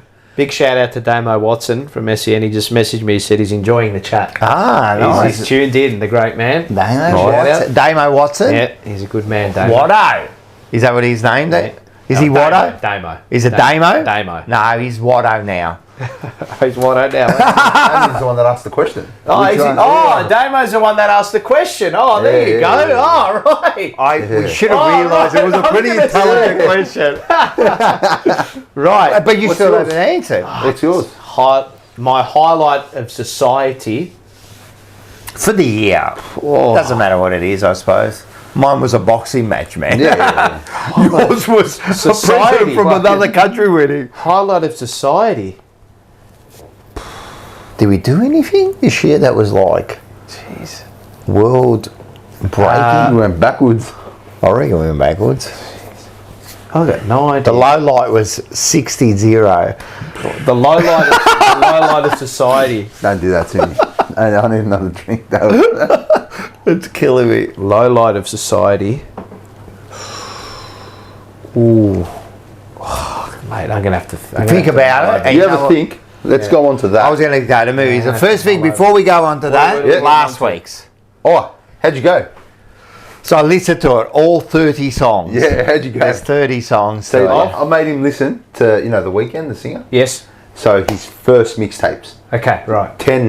I think they're 10 or 12 years old now. Okay. All right? Very dark. Right. Very dark. And this is what I was going to say. So I'm listening to it, and the impressive thing is, the way they do music these days, or even like 10 years ago now, with the sounds, the electronics, is amazing. It actually reminds me a bit of Pink Floyd. Yeah. You know what I mean? Yeah. They use like sounds and to really get the music going, so that was very impressive. But it's dark. It's dark. So when I'm listening to it, and this is what I was thinking, because I listened to some more of it today, right? And I was thinking, what am I going to say tonight? And I thought, so it's very dark, and every song is like dark, depressed, It's very fucking deep, And I'm thinking, is this why it's a reflection of society? Like the young people seem to always be depressed and they're down, you know what I mean, and they've always got a weight on their shoulder, you know what I mean, and it's always your missus is always, you've lost your missus and it's down, heartbreak, and then there's a heartbreak and you're getting stabbed and you're getting and everything's a weight and everything in the world, and that's reflected in the music, you know what I mean? Yeah. So is that also what's happening, is the music, the generation, it's like a mirror. It is. It's like a mirror. Well, is it him or is it society and he's writing that? So you got. But he's part of that society. But he's also then like continuing on. Yeah. So that album is. So it's made up of 3 different mixtapes, which were recorded 3 months apart, and he changed the sound of R&B. Like that sound 12 years ago was so like out of left field that nobody liked it. Well, not many people liked it early on, and it was like rated poorly. And now the same people that rated it a 4 have rated it a 9 or a 10. Like 10 years on. It's definitely it's good that I like that you saw just how dark and and cold it is. It's a cold album, right? It is. The words, yeah. Because when you listen to the words, as I said, the music, I was thinking, this is great, man. The way music has changed so much, it's great. Yeah. But the feeling of it is just like, and because you said to me, you go to me, it's something that you sit back, and if you have a few spliffs, you can sit back and you can listen to it, and I can understand that. Yeah. It's definitely like those mixtapes were definitely out of nowhere when they released, and it changed sound. Like it changed the way R&B was made ever since. He was the first one to talk about things at that kind of deeper, really narcissistic level, right? He's not a good person on those albums, right? He's like, heavily drug influenced. Yeah. Like, massive play with girls. And, and you can see that even just in the like when I'm watching it, just even in the pictures and you can see that. Yeah, it's very seedy. Yes, it's a very seedy sound, right? Yeah. one of my favourite albums. I've got it I saw it. Yeah, it's that one there, isn't it? Yeah, yeah. That's the label, but those 3 diamonds are for the 3 albums. Yeah. So yeah. The Chocolate Starfish that you got me to listen to was random as. Yeah, I know. Right? I remember, I was like, they're Australian, yeah? Yeah. Yeah, they sound Australian. Yeah, they do. They sound heavy Australian. Yeah, they do. And it was like, unlike anything I'd ever heard, really. 100%. And you know what? Their other albums aren't that great. No. But I like that album. Yeah, and I like the words of it. There's a few songs in there that really, really get to me. You know, like Mountain is Mountain was a standout for me, actually. I always want to be a mountain, but I want to be a river. It was just so it's so different to most things that I've heard. Right? That's why I want. Remember, I said, I'm going to. Because every time I give him an album, it's something I've heard. Yeah, he's heard it. Oh yeah, you're gonna listen to like Prince. I got it. Got that plan. Yeah. I thought I'm gonna give you something. I'm gonna give you something else. Mainstream stuff. Yeah. That thing. So well, this week you can start. So I've given Rocco albums they've been quite soft. Yeah. Right. I've given you like really some deep albums. Yeah, they're very deep. Deep thinking albums, and I thought I would change it up a bit and just take you somewhere like. Oh, we've got the vinyl. Somewhere heavy, right? Jeez. Somewhere heavy. So we got it on the screen. So Tupac, All Eyes on Me. Now, do you know who Tupac is? Yeah, of course. Okay. But I'm going to tell you. Tell me. I haven't really heard his music, so it's interesting. All right. So this album, for me, isn't his best work. Yeah. But it's probably it's definitely his most successful work. Got locked up. Is it? This is his most successful. I think this was the most highest selling rap album of all time until about like 5 or 6 years ago. So gets locked up for I think a year or two. Well, actually, before he got locked up, so it's actually very important. Before he gets locked up, during his court proceedings, he gets set up and shot, right? And they shot and robbed. And he comes out of the hospital. He checks himself out of hospital, super paranoid, and blames Biggie, so Notorious B.I.G., a New York rapper, because it happened. Biggie was in the same studio upstairs there. Yeah. So this is where Diddy kind of comes in. They reckon, fuck, maybe it was Diddy that set him up, right? And that's So Puck gets locked up, gets signed while he's in jail. Signs a contract on a napkin, all right, and it's. Signs a contract with Death Row Records, who was owned by a guy called Suge Knight, who was the most feared man in music. Right? Side story of Suge Knight: he hung Vanilla Ice off a balcony by the legs. Jesus. Yeah, just to show you the type of person he is. Right? So Park almost signs a deal with the devil. Comes out of prison, goes straight to the studio, starts working on this. And this record becomes the most successful rap album of all time for the next 20 years. Wow. Right? Wow. This is Tupac at his like most paranoid. The beat selection. So this is like Dr. Dre and the other Death Row producers, Daz Dillinger. Yeah, on vinyl. Yeah, so it's all vinyl, yeah. Very cool. This was Tupac being his most paranoid. It's actually Tupac being quite tame as well on the album. Like, he does go off a bit, but not really. His best work for me is his next album, which was the 7 Day Theory, Machiavelli. He actually changed his name to Machiavelli. Did he? His stage name to Machiavelli. Oh. Yeah. I didn't know that. Yeah.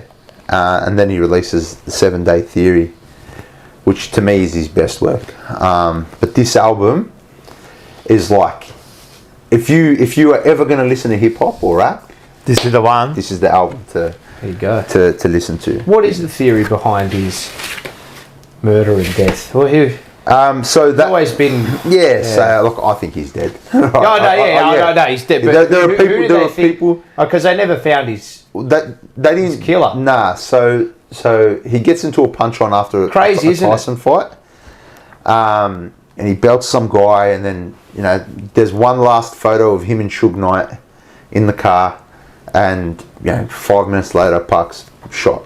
The car gets shot up. So was he in the car with anybody else? Suge Knight. And what happened to Suge Knight? Suge Knight copped, I think, shrapnel to the head or something. Right. They were shooting for Tupac. Okay, right. There are people who think, Suge had something to do with it. There are people who just think... he was in the car, surely not. Well... He's risking his own life. That's the perfect alibi, That's the perfect, you're in the car. You know what I mean? You're in the car, just don't hit me. Make sure you fucking don't hit me. All it takes is one shot. You never know. I know. This bloke like him sounds like he wouldn't put himself on the line like that. But then he would if he's hanging people off the balcony. Exactly. That's why he wouldn't. Like, hey, how do you know he wasn't needs wearing to a be vest? in control. How do you know he wasn't wearing a vest? How do you know he wasn't? Maybe. You know what I mean? Like, yeah. Anyway, there's the Diddy theory. There's the Biggie theory. Jeez, that's one that you'd love to know. Even the guy that they just belted, I think he was a Crip. So he's connected as well. It could have been someone there. I think his name was Orlando something. I can't remember. Orlando Johnson maybe.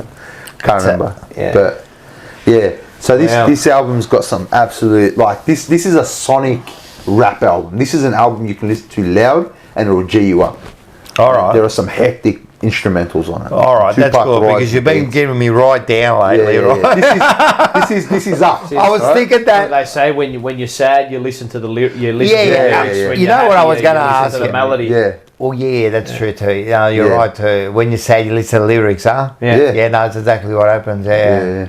I was thinking to myself, like, you're really into your, all this rap and all this, right? But I wasn't giving you any to listen to. No, you weren't, but you'll give me the other stuff, right? But because you told me about your past, right? And you've been down for a long time. So is that why you're attracted to that? Is that what happened? Maybe. I've always liked sad music. So from when I was young, I had this. But have you always been in that state? Yeah. Yeah, it's weird. It's weird. It's weird. Like, I had a great. So you get it? No. But like looking back, I had a great childhood, right? And it's one of those things where it doesn't make sense. Yeah. So it was like certain things happened in my life. Like there were certain things.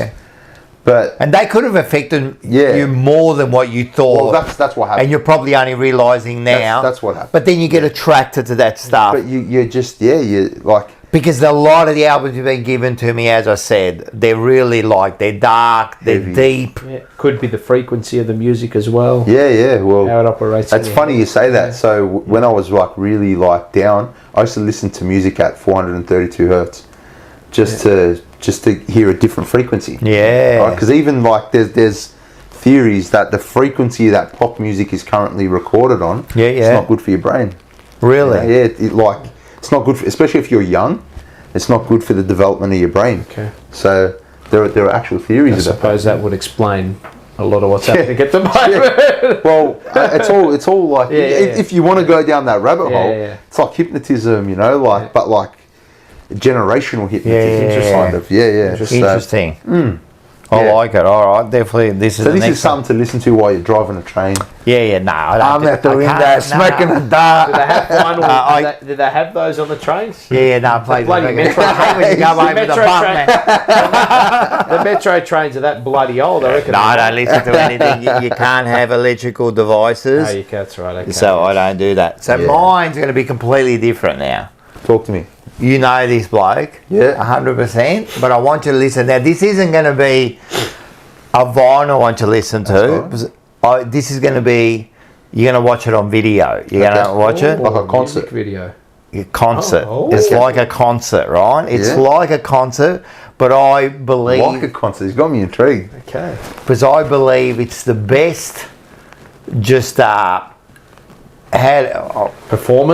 performance. It was more of a jam session. Okay. In front of an audience. Okay. Ooh. It's the best jam session ever, I believe. Ever. All right. Ever. Real raw jam session. I think I know where you're going with this. Oh, okay. I think I know. I'm going to say it. Do you want to... Go. Oh, no. What's this? That's the outro. Yeah. I can't see that far. Oh. What am I looking at? Elvis. Totally different to what I was expecting. Hendrix.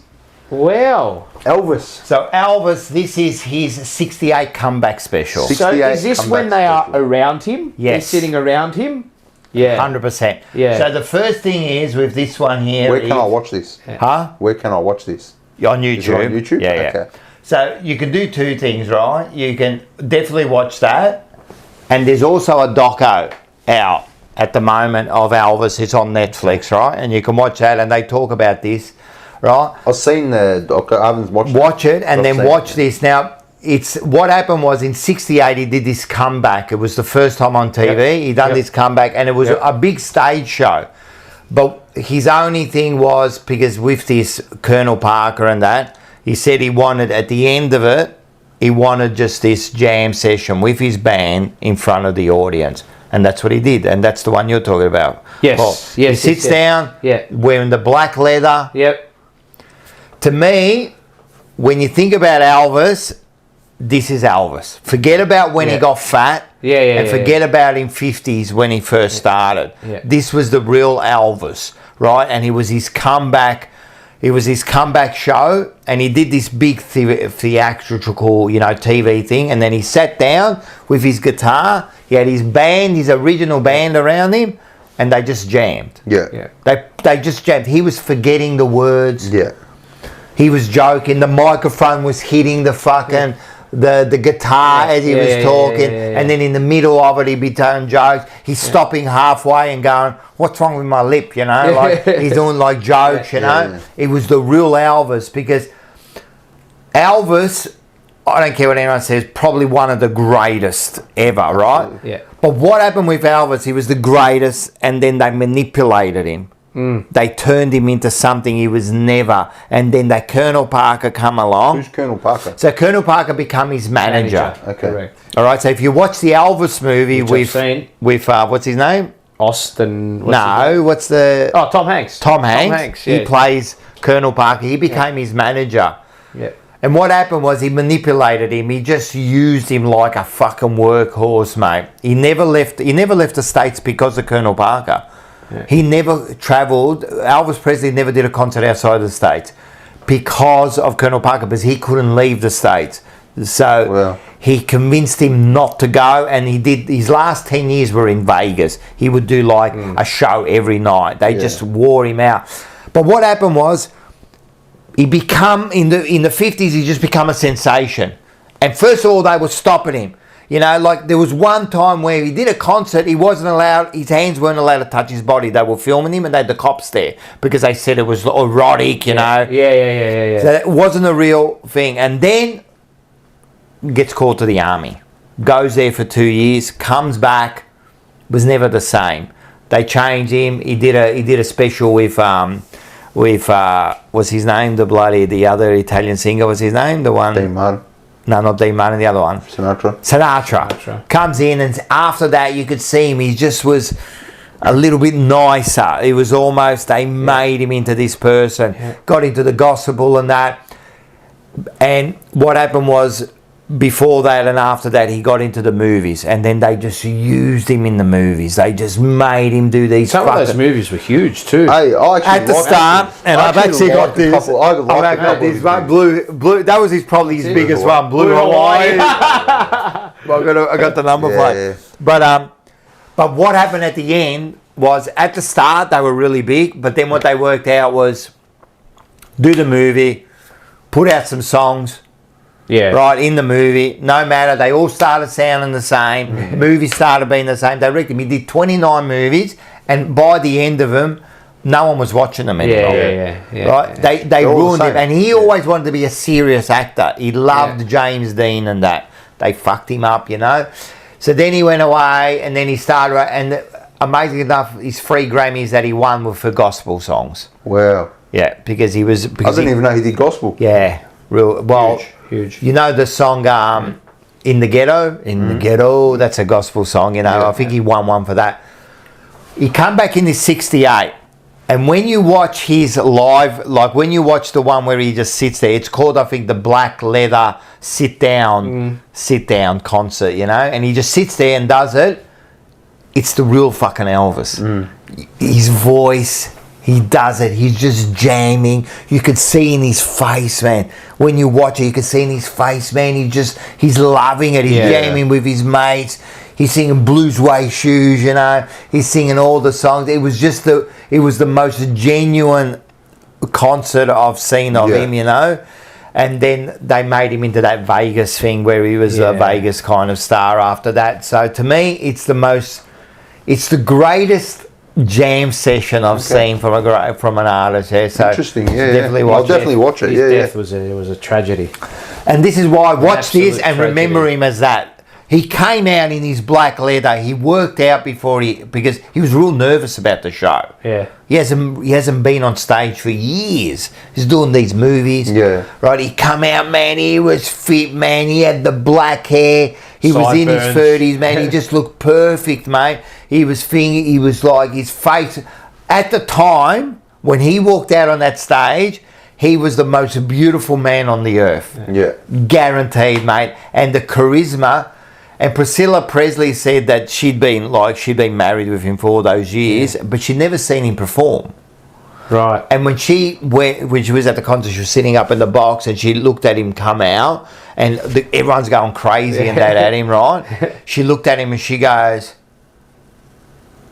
I understand now, what this is all about. And she goes, I'm married to him, you know, like a thing, man. So just amazing, man. His voice, just his songs, man. He just I love it. I've watched it over and over. I'll definitely watch it, man. What was he? He was a white man singing black music. Well, he grew up in Memphis, you know, so he was going to churches and that, and that's where he got his rhythm, you know, and he got his thing, and he was the first white man to sing that black man music, you know, and people were singing, and that's why the white people were calling him like he was the devil. Yeah. Because they didn't want to listen to the black music in the first place, and then he was doing it, you know. But you know what? It's a bit of a tragedy what they did to him. I remember they asked him in an interview once. It was actually a press conference. They asked him about his political views, and he goes, "I'm a singer." He goes, "What? I'm not a role model." He goes, "I'm not someone to." He goes, "My opinion." That's all he wanted to do. He goes, "My opinion on that is not. I can't." Exactly. He goes, who am I to say? You know what it was? Was that about? He was still in the army. Did they ask him about something like that? And it was to do with politics. And all that, so they asked him about his political view. So they asked him about the Vietnam War and that, and that's when he said, "Listen, you know what I mean." He goes, "Oh, yeah, it's exactly right," and that's actually in the doco. Yeah. He comes out and he goes, "Listen, I'm just a singer." Yes, correct. I just keep my political views out of it, you know. Yes. Yeah. So that's what do you listen to? Everything. Yeah. Everything. I don't have a favourite genre. Are you a Spotify, Apple Music? Spotify. What was your most played? I actually haven't looked at it. I've got to look at that because they can do it up there. Yeah, I haven't. Another thing, everyone, every Wednesday, Unfiltered on Spotify comes out. There you go. Nice. There you go. We get a few listens to that too. Yeah, good. It's been good. My genre, I love classical. I love rock and roll. I love modern music. If the song's good, I'll listen to it. It's not. I don't have a. I don't have a favourite artist, or I don't have a. I mean, like I've got my favourites, but not. I don't really pick and choose a particular genre. Or that's cool. Just what I like. I think everyone's got their kind of favourites. If the song's good, I'll listen to it. Yeah, and I'm the same. I don't mind listening all the way. Like as I said, from Elvis to. I'd say I'm more of I'd say I'm more of a old school head when it comes to music, but not. I don't really pick and choose, to be honest. Yeah. Well, I love. There's so much variety now. Oh, it's good. There's so much you can come across and find, and you should really open it up. Music is how do you say it? What's music? It's like a portal. I was just thinking about that. It is the portal. What is music? It's something like, and to me, like music means so much because it brings back so many memories. Like each song, especially from the past, it's both order out of chaos and chaos out of order. It's both. Yeah. Well, if you always think like if I could have a talent, would I be a sports person or would I be a singer? I think music is like music's forever. Music is heaps of but sounds. Then sport Because I'm a competitive beast. Yeah. Hey, You know, getting in there. music's competitive. Yeah, Maybe no. you would have been a rapper. Yeah, probably. You would have had beefs. Imagine the beefs he would have had. Mate. Yeah. God, don't forget about Drake and Kendrick. Mate, jeez. Drake won, by the way. How blessed. I know with sport, yeah, of course you can be blessed with talent, but you know, a lot of sports people just work hard. I think that most people could probably achieve something if they really put all their efforts in. But music, singing, you got to have it. It's a gift, isn't it? It is, isn't it? You know, when you hear that voice, Yeah. like what's one of the greatest? You've either got the vocal cords or you Yeah, don't, yeah, that's it. It's like just so lucky, you know. How can like, you practice it? you Like, can't. How do you? Like who's the greatest voice you reckon for you? It's just, how do you pick? Yeah, I mean, it depends on the genre, but like, I mean, Freddie Mercury, you got Michael Jackson, you got. I would go straight away Freddie Mercury. To me, yeah, and then you go to that sense. Then you go into another genre. You Yeah. know? But you know, like Freddie Mercury, he could do the parody if he wanted to. Like he did, you know, a lot of his late ones. He did some opera music, some opera singing. So he had this huge range, you know. Yeah. But he's one, you know. The other one is Meatloaf. Don't we know Meatloaf at his best? I know. Forget about what he Don't worry did. about the grand final. Yeah, that's like Elvis. Forget when he was big. No, don't worry about that. Remember The grand when he was final there? He had a great voice, man. See, I think The Weeknd has a great voice. Yeah. I think he's got a terrific voice. Yeah, he's got this unusual voice. Yeah. It's unusual voice. Well, he was quite young. Yeah. So what you heard on that mixtape. You could almost, if you don't know who he is, you could think that's a girl. Yeah. He's got that sweet voice. Yeah. So like that, what you heard there is totally like what he's able to do with his voice now is fantastic. Yeah. Like, he's just he's grown so much into his voice. 10 or 12 years. Yeah. I mean, he was maybe 21 at that time. Yeah. 21, 23, I think. What about females? There's a couple of great female voices. Female voices. Amy Winehouse. Whitney Houston. Well, Amy Winehouse is very, very... Well, no, she's not underrated because... Whitney. Did you see... Whitney have you seen a movie? Who?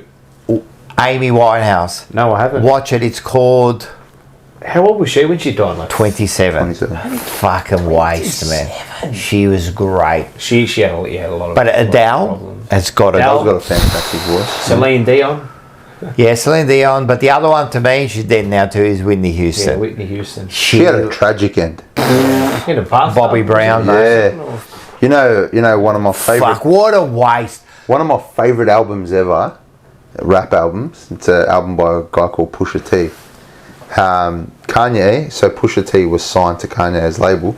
Kanye paid something like $400,000 for the rights of a photo taken of Whitney Houston's bathroom the night she died. Wow. To use as the album cover. Oh, really? Wow. Is it on the album cover? The album cover, I'll show it to you right now. Yeah. This is the bathroom. And because so the reason behind Look what money does. You can buy a photo for Well, I mean, the reason why shit. the reason why he done That's it is dark. because Pusha T is a very let me just turn the volume down. just in How case it dark's that? plays. But so if I play that and then go there, so that is the album cover. That's her bathtub. That's her bathroom. You're kidding me. Wow. Yeah. Look at that. Yeah, so the album's called Daytona, if you want to look it up. One of the best rap albums of all time. Pusha T is like the ultimate coke dealer music. Right. he makes cocaine music, Right. And he's very luxury. So having Whitney Houston's bathroom as his album cover the night she died Wow. is like this is luxury. Yeah, that's what I can do. I can do this. I can go and buy the photo. Didn't her daughter die the same? Oh, I reckon. I don't know. I think her daughter died the same. I have no idea. Yeah. I think she did. Yeah, What I a have tragedy. no idea. And you know Whitney Houston, she was one of the most gorgeous women ever. Like at her peak, she was just beautiful. She had like just the best voice, you know. She was just, what a waste, man. I mean, Amy Winehouse too, what a waste. Why it's crazy how all these brilliant singers they die young. Because they're all Well, Whitney died at about 50, so They're it's still young. exposed to this lifestyle that They can't is- it's handle. like that tortured soul theory. It you is, know, isn't it? like Are they already tortured? the price of fame. Well, like you say, yeah. The price if you're of fame. unhappy before money, you're not going to be happy with it. exactly. You know, And they do say that's something you said that really stuck with me. If you've got issues, yeah, money will kill you faster. Yeah, Because you 100%. feel those issues more. Well, Whether they it's don't fix drugs it. or whether it's, you know. The money won't fix it. nah. I make it work. It'll make it worse, and that's what happens. And you know, it all depends on as well, like who you surround yourself with. You know, when you got money, you haven't got the best people around you. No, you're that's 100%. gone. Well, It is true. If you're addicted to alcohol or addicted to drugs, I know this chat comes up here. But the worst thing you can have is a lot of money. Yeah, of Yeah. course. What you're going to go spend it on your addiction? Well, you got then all of a sudden you got time and money. Yeah. Absolutely. Yeah. And that's what happened to And Amy a lot Whitehouse. of, and a lot of yes people around you. And too. that's the whole problem. Your friends are all fake, man. You're not getting anyone like that. Well, talk about Elvis. You know what I mean? He had like all the yes men around him. He had that Colonel Parker who was fucking around. He had no one to tell him, listen, this is because his mum died, and then his dad was a little bit of a prick too, apparently. But like you had all these yes men, and he had no one to tell him what to do, man. Like man, the kid is a kid when they become like. Imagine being 20 and the world loves you. Well, imagine being Michael Jackson at fucking 10 years old. You're singing and dancing on national television. Justin Bieber hit a real flat spot. Yeah. Isn't he really like? Yeah. 100%. Justin Bieber. He's still got a Is he flat part of spot. the- He's kind of like Didn't he? There was something to do with Diddy. Yeah, or something 100%. Like that. Yeah, man. There was like, yeah, of course. Yeah, like. But Michael Jackson is probably the one and almost another worst tragedy because far out, fucking hell, he was one of the most talented kids ever. Yeah, and he went through that system, Yeah. And look at how the media just laid into him. Yeah. You know, with the plastic surgery, and it just shows you that, like, American tabloid media is unforgivable. Yeah. Like, they're unrelenting. Yeah, like you know, vultures. and it's like, and we, as consumers, we all kind of ate it up. We all like, Yeah, of course. you know what I mean? Because we love that. We love that. Yeah, we And do, it's you know? wrong, man. Of course it's wrong, it is. man. Of course, but it's and we sells don't it. understand. Like, at the end of the day, like, we all joke around about Michael Can't Jackson. even go and and get a bottle of milk from the shops. No. They Imagine have living 10 like security that. guards. But imagine living like that from the age of like. So we don't understand. It'd almost be we a don't hell. understand. He's not normal. But we're ready to judge. That's what I mean. Like he's, it would be a hell to a point. Well, do you know that he used to, like, so what he used to do, he used to hire out the whole shop. Yeah. I think you were saying this. Yeah. And he used to have actors as customers, so Just he could so act feel- like, so he'd feel See, like imagine- he he's feel living like he was normal. really shopping. Yeah. How crazy Price is of that? fame, eh? I think his doctor recently got charged with something. Again. Oh, I don't know. Oh, Yeah, I think it it came was- up in the news. Didn't he get charged? He got charged for that, yeah. But that was a Years while later. back. Yeah. Was to do with what they were prescribing him, or Yeah. They want to go. Again, crazy, they man. don't give a shit, man. It's all about money. tortured man. souls. That's a good way of I'll putting tell you what, I just saw a name by Petra Khan, Nina Simone. Nina Simone. Nina Simone is one of the most talented women in music and probably like black culture, right? Ever.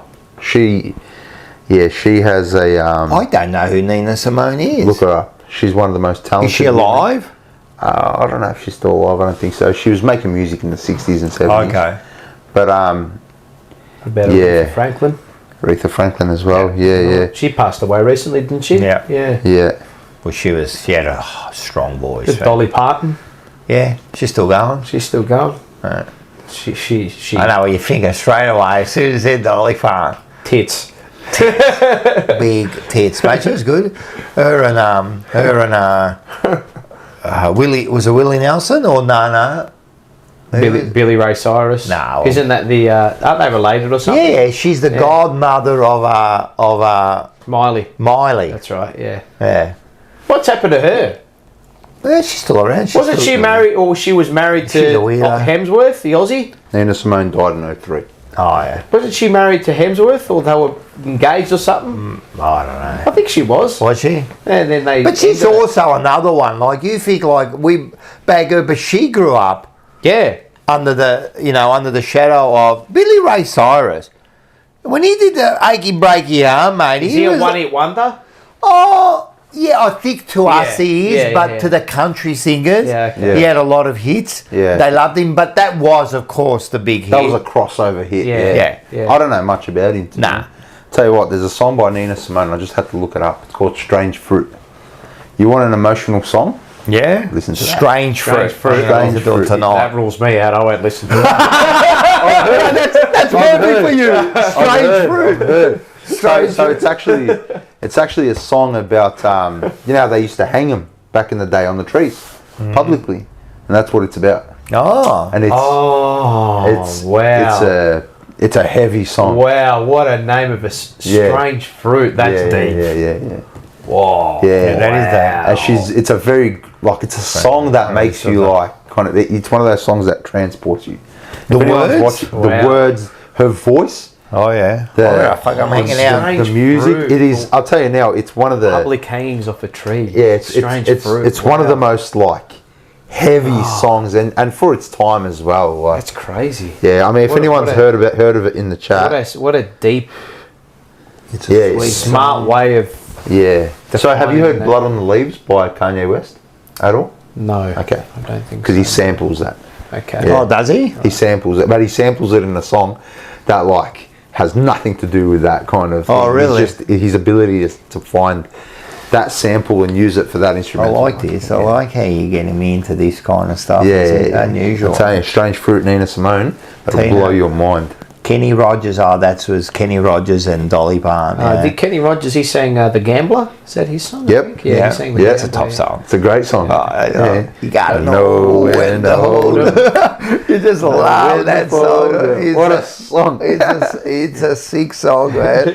You know what else is another good song? I reckon the Devil song, the one, the violin. Rogers? No, the violin, it's a Devil song. Tell me, people. What's the devil song? Devil song? Don't Fear the Reaper? No. No. That's a It's great an song, old though. song. It's a song. Tell me, guys. Devil song? The devil, the fiddle. It's got the fiddle with the devil. The devil and only the thing fiddle. I can think of is The fiddle and the devil. Yes, everyone knows. Come on. Jack Black. This is just a tribute, the greatest song. Oh, in the world. that's funny, man. What's That's their a band? great song. Tenacious D. Tenacious D. Yeah. That is very. Devil Went Down to Georgia? Yes. Yeah. You've never heard of Rocco. Devil Went Down to Georgia? Who sent that in? The devil Who went sent down that to in? Georgia, Is and that and Rocco it's you know Rocco Moro. Rocco yeah you know the devil went down to Georgia. Well, Lana Owens, same thing, yeah. Jack Black there, Yes. right? That's kind of the same theory that he plays the song with when the song the devil went down to Georgia was about selling your soul. Okay, right. To become a great musician, so he sold it, Okay, and he played. And what he had to do was he had to beat the devil in the fiddle, and there's a fiddle in it, and then the devil plays the fiddle, you know, Okay. and then he beats him, you know. That's hectic. So it's good. Have a listen to that song. Shout out Sabrina. Sabrina. Amazing point. Aaliyah out Sabrina. died too young. Her influence in R&B is still seen today. Aaliyah is one of my favourite female R&B artists of all time. My favourite female artists ever. Died very young. I believe there's a conspiracy behind it. I believe that How old did she die? Does anyone she was know? young, early 20s, man. Early 20s? Early 20s, yeah. That 27 curse is big. I believe that, and this is purely my conspiracy, I believe Jay-Z is the devil, and I believe Jay-Z, Beyonce, I don't know if Aaliyah was still around, there'd be no Beyonce, I'll tell you now. Really? She was doing movies, she was doing everything. Have you seen Romeo Must Die? Jet Li? No. Never seen Romeo Must Die? What is it, a movie? Yeah, classic. No. Like early 2000s, Romeo Must Die. I haven't seen Romeo Must Die. Did Jet Li die? Fuck, Was he still alive? Nah, Jet Li's Nah, still Jet Li's going. okay. Jet Li's still going. I'm thinking of Bruce. Yeah, Romeo Must Sorry. Die, great movie. That's something interesting. There's a lot of stuff we've got to do this Yeah, week, yeah. right? We've got Yeah. to watch movies. Listen to music. Got Christmas. We've got Christmas Christmas, go coming to up. Christmas shopping. Yeah, no, that's it. So Arabs love R&B. Thank you, Bonafide THC. They do love their We do. Not all of them do, but a lot of them do. Just like society. Sam Mansour, my uncle in the chat. Sam. Great hello. film. There you What's go. that? Great film. You reckon it's a great Shout film? out Uncle Sam.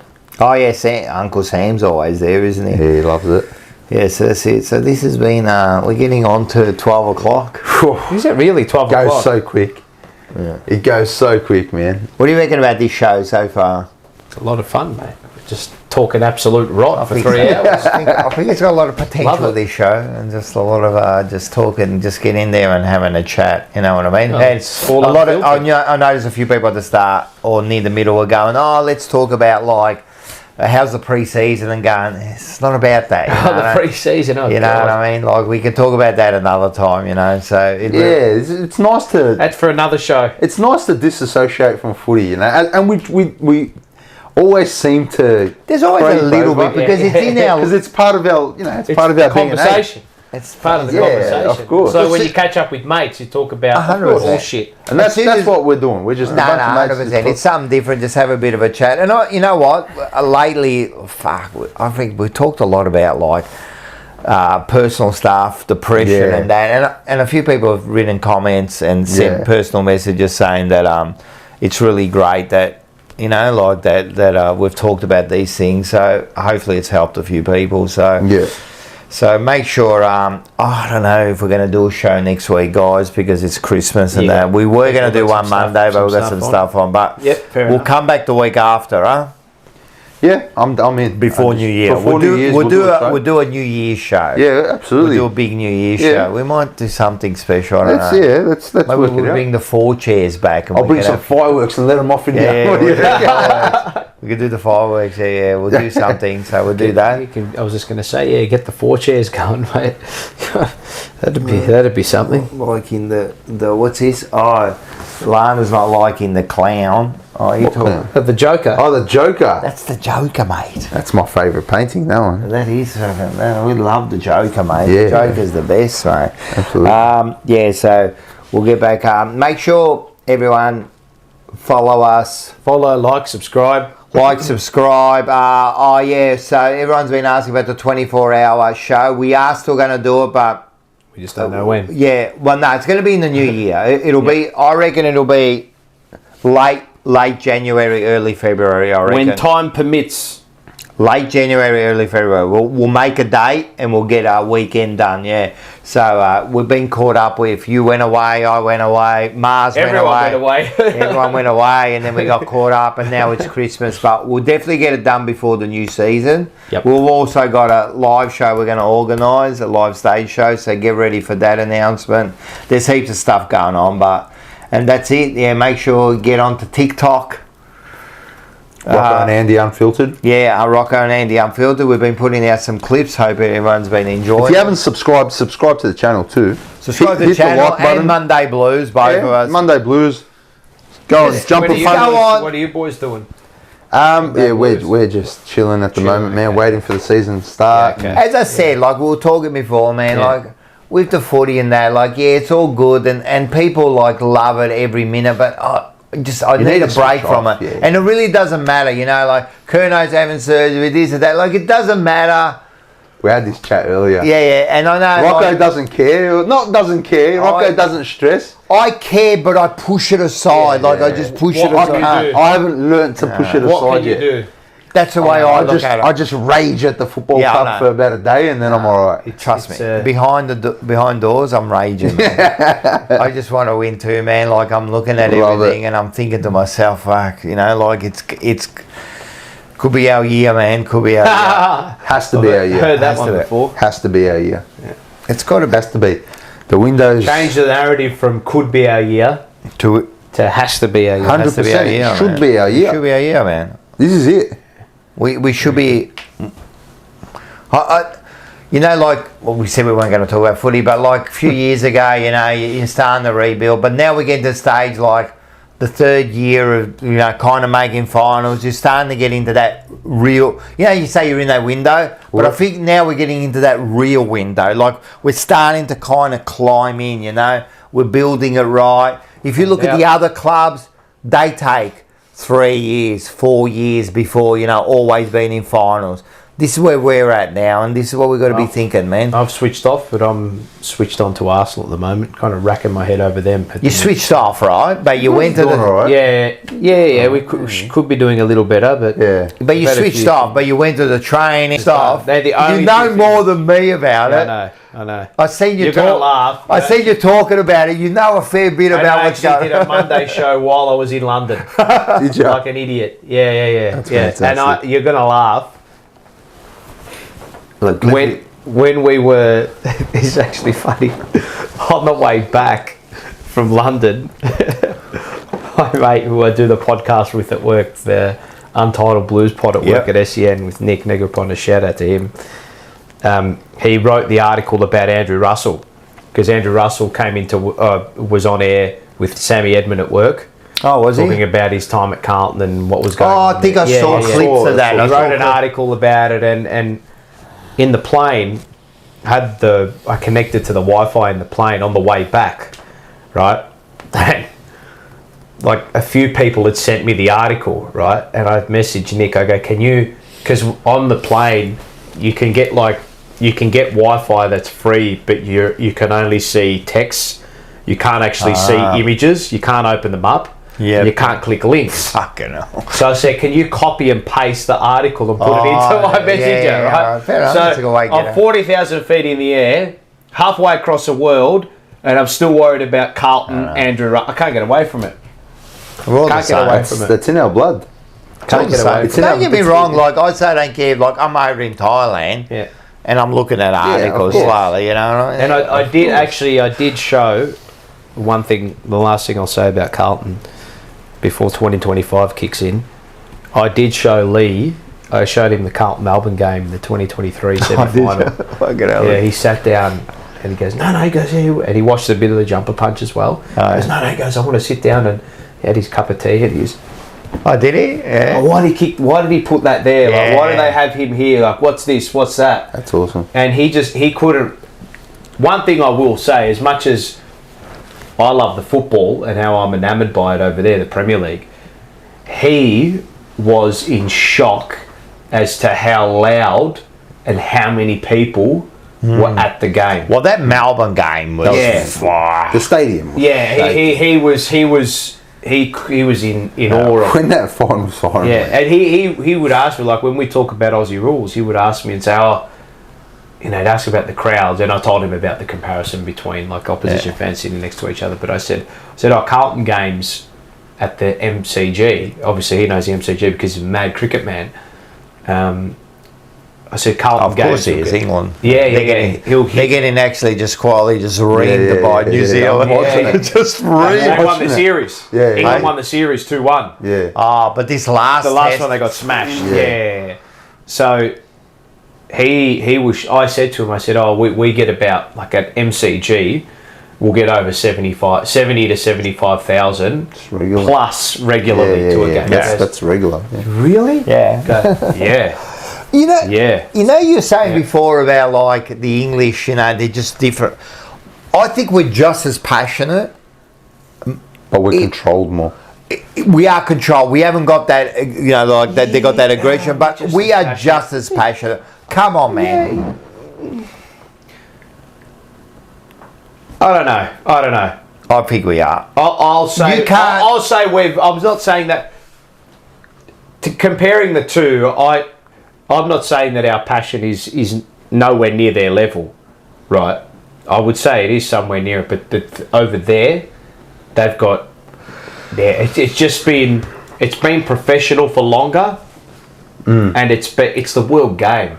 I understand, but I think individually, you can't tell me there's an English person who's more passionate than me about Carlton. Yeah, but probably not. So if you look at it like that, then they're not as they're not more passionate than us, if anything.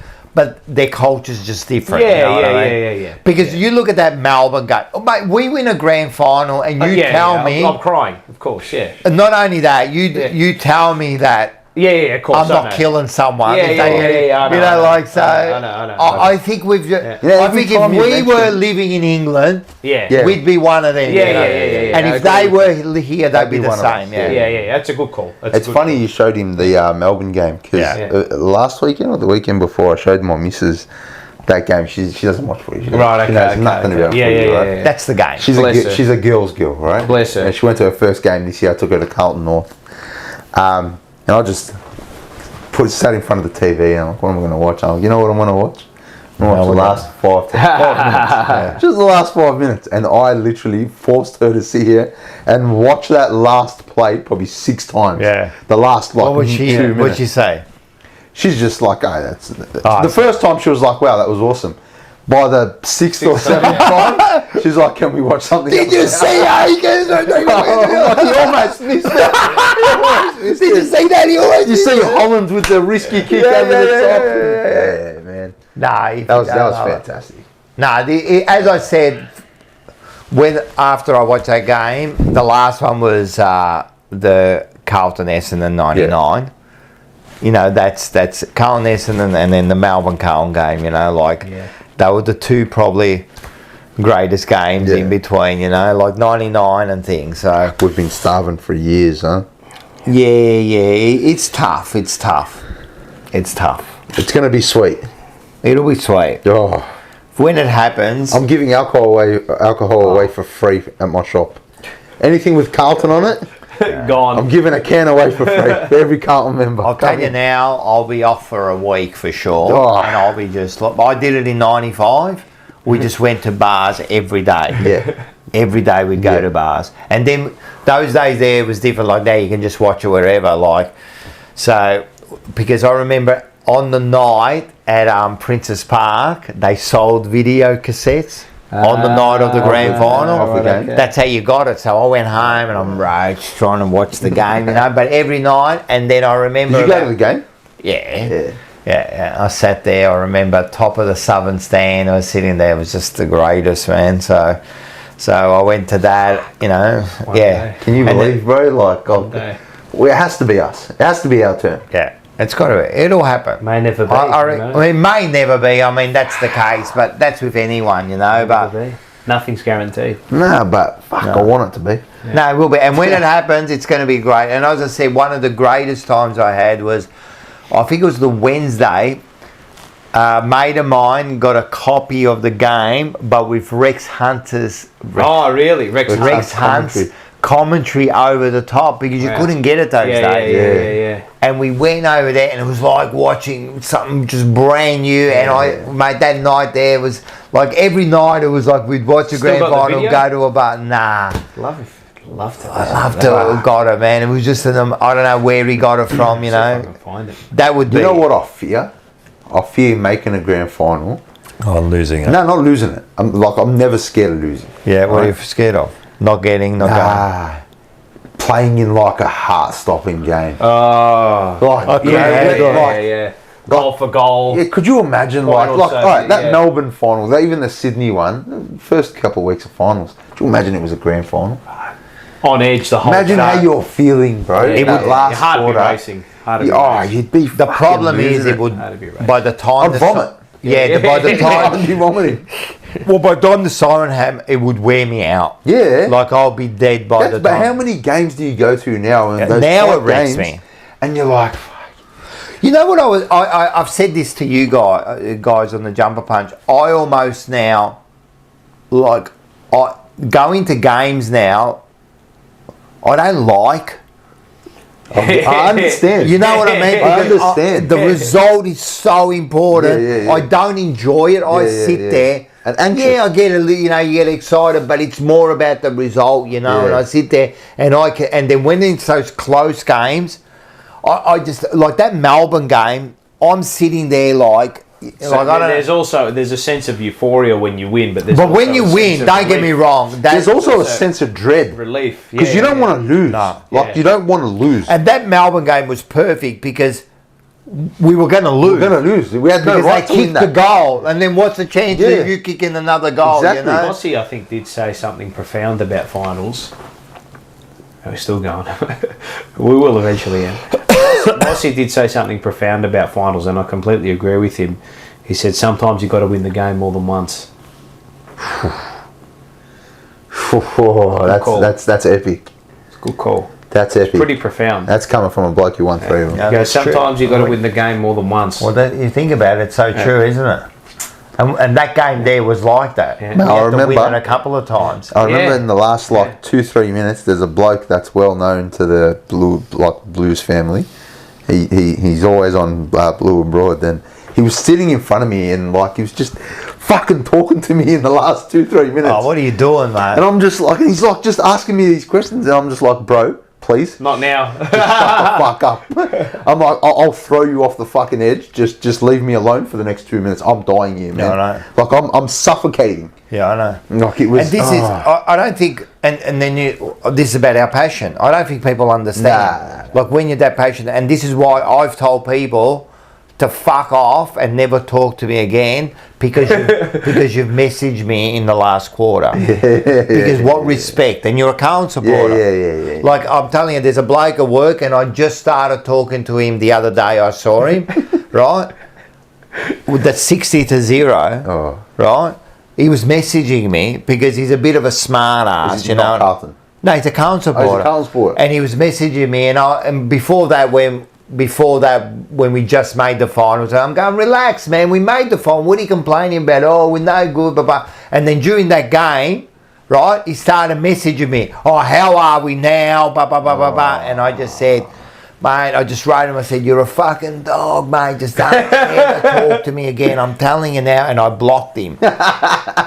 Because I'm thinking how don't you get it? Yeah. Like I'm in pain now, and I need to listen to you, man. being Leave me kicked alone, while mate. you're down. And I just started talking to him the other day. He came up to me. I'm a different person during a Carlton game. Yeah, of course. When people message me, call me, I'm a different person. Don't talk to me. I'm telling you now. Don't message me. Not during the game. Later on, you want to banter. Yeah. Don't banter during me. the game. Don't banter me when we're getting smashed in a game. No. Because I won't cop it, bro. No. I'll Me tell you either. where to go. Yeah. Me either. Yeah. All right. Good hustle. We're gonna go. Good stuff. All right. Thanks everyone for Thanks, everyone, joining for us. tuning We'll in. see you in a couple of weeks. Everyone have a Chat nice was Christmas. absolutely having me. popping. No, man. Thanks for having me, Thanks Jess. for having you. You're Thanks for like. joining, man. My pleasure. I feel like I said, I was intruding tonight. It was a good chat. It I'm was the pretty. guest tonight. You two are the. You actually main asked me men. before when I rang you today. You go, "What are we going to talk about?" I don't know. we never know what we're talking and about. we I kind of like that. refuse That's to. good. We don't even really talk during the week, really. No. I love it. Yeah. No, I think it's better like that because I really had we had a couple of ideas, but Yep. the rest of Yeah. it just Let it come bubble out. away in the Yeah, background and then 100%. let Yeah, it man. cook while you're here. All right, guys. Thanks, Thank you. everyone. Have Merry a nice Christmas Guys, to everyone. Merry Christmas, Happy New Year if I don't see you or Yeah. hear from you. Yeah, Everyone be safe. Yeah. and we'll catch Stay up soon. safe. Party hard. Let's finish it. Go Blues. Go Blues. Now, fear is going to play a player in your life. You get to decide how much. You can spend your whole life imagining those, worrying about the pathway to the future, but all there will ever be is what's happening here, in the decisions we make in this moment, which are based in either love or fear. So many of us choose our path out of fear disguised as practicality.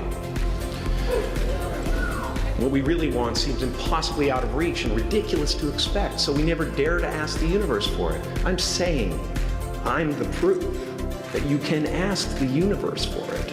My father could have been a great comedian, but he didn't believe that that was possible for him. And so he made a conservative choice. Instead, he got a safe job as an accountant. And when I was 12 years old, he was let go from that safe job. And our family had to do whatever we could to survive.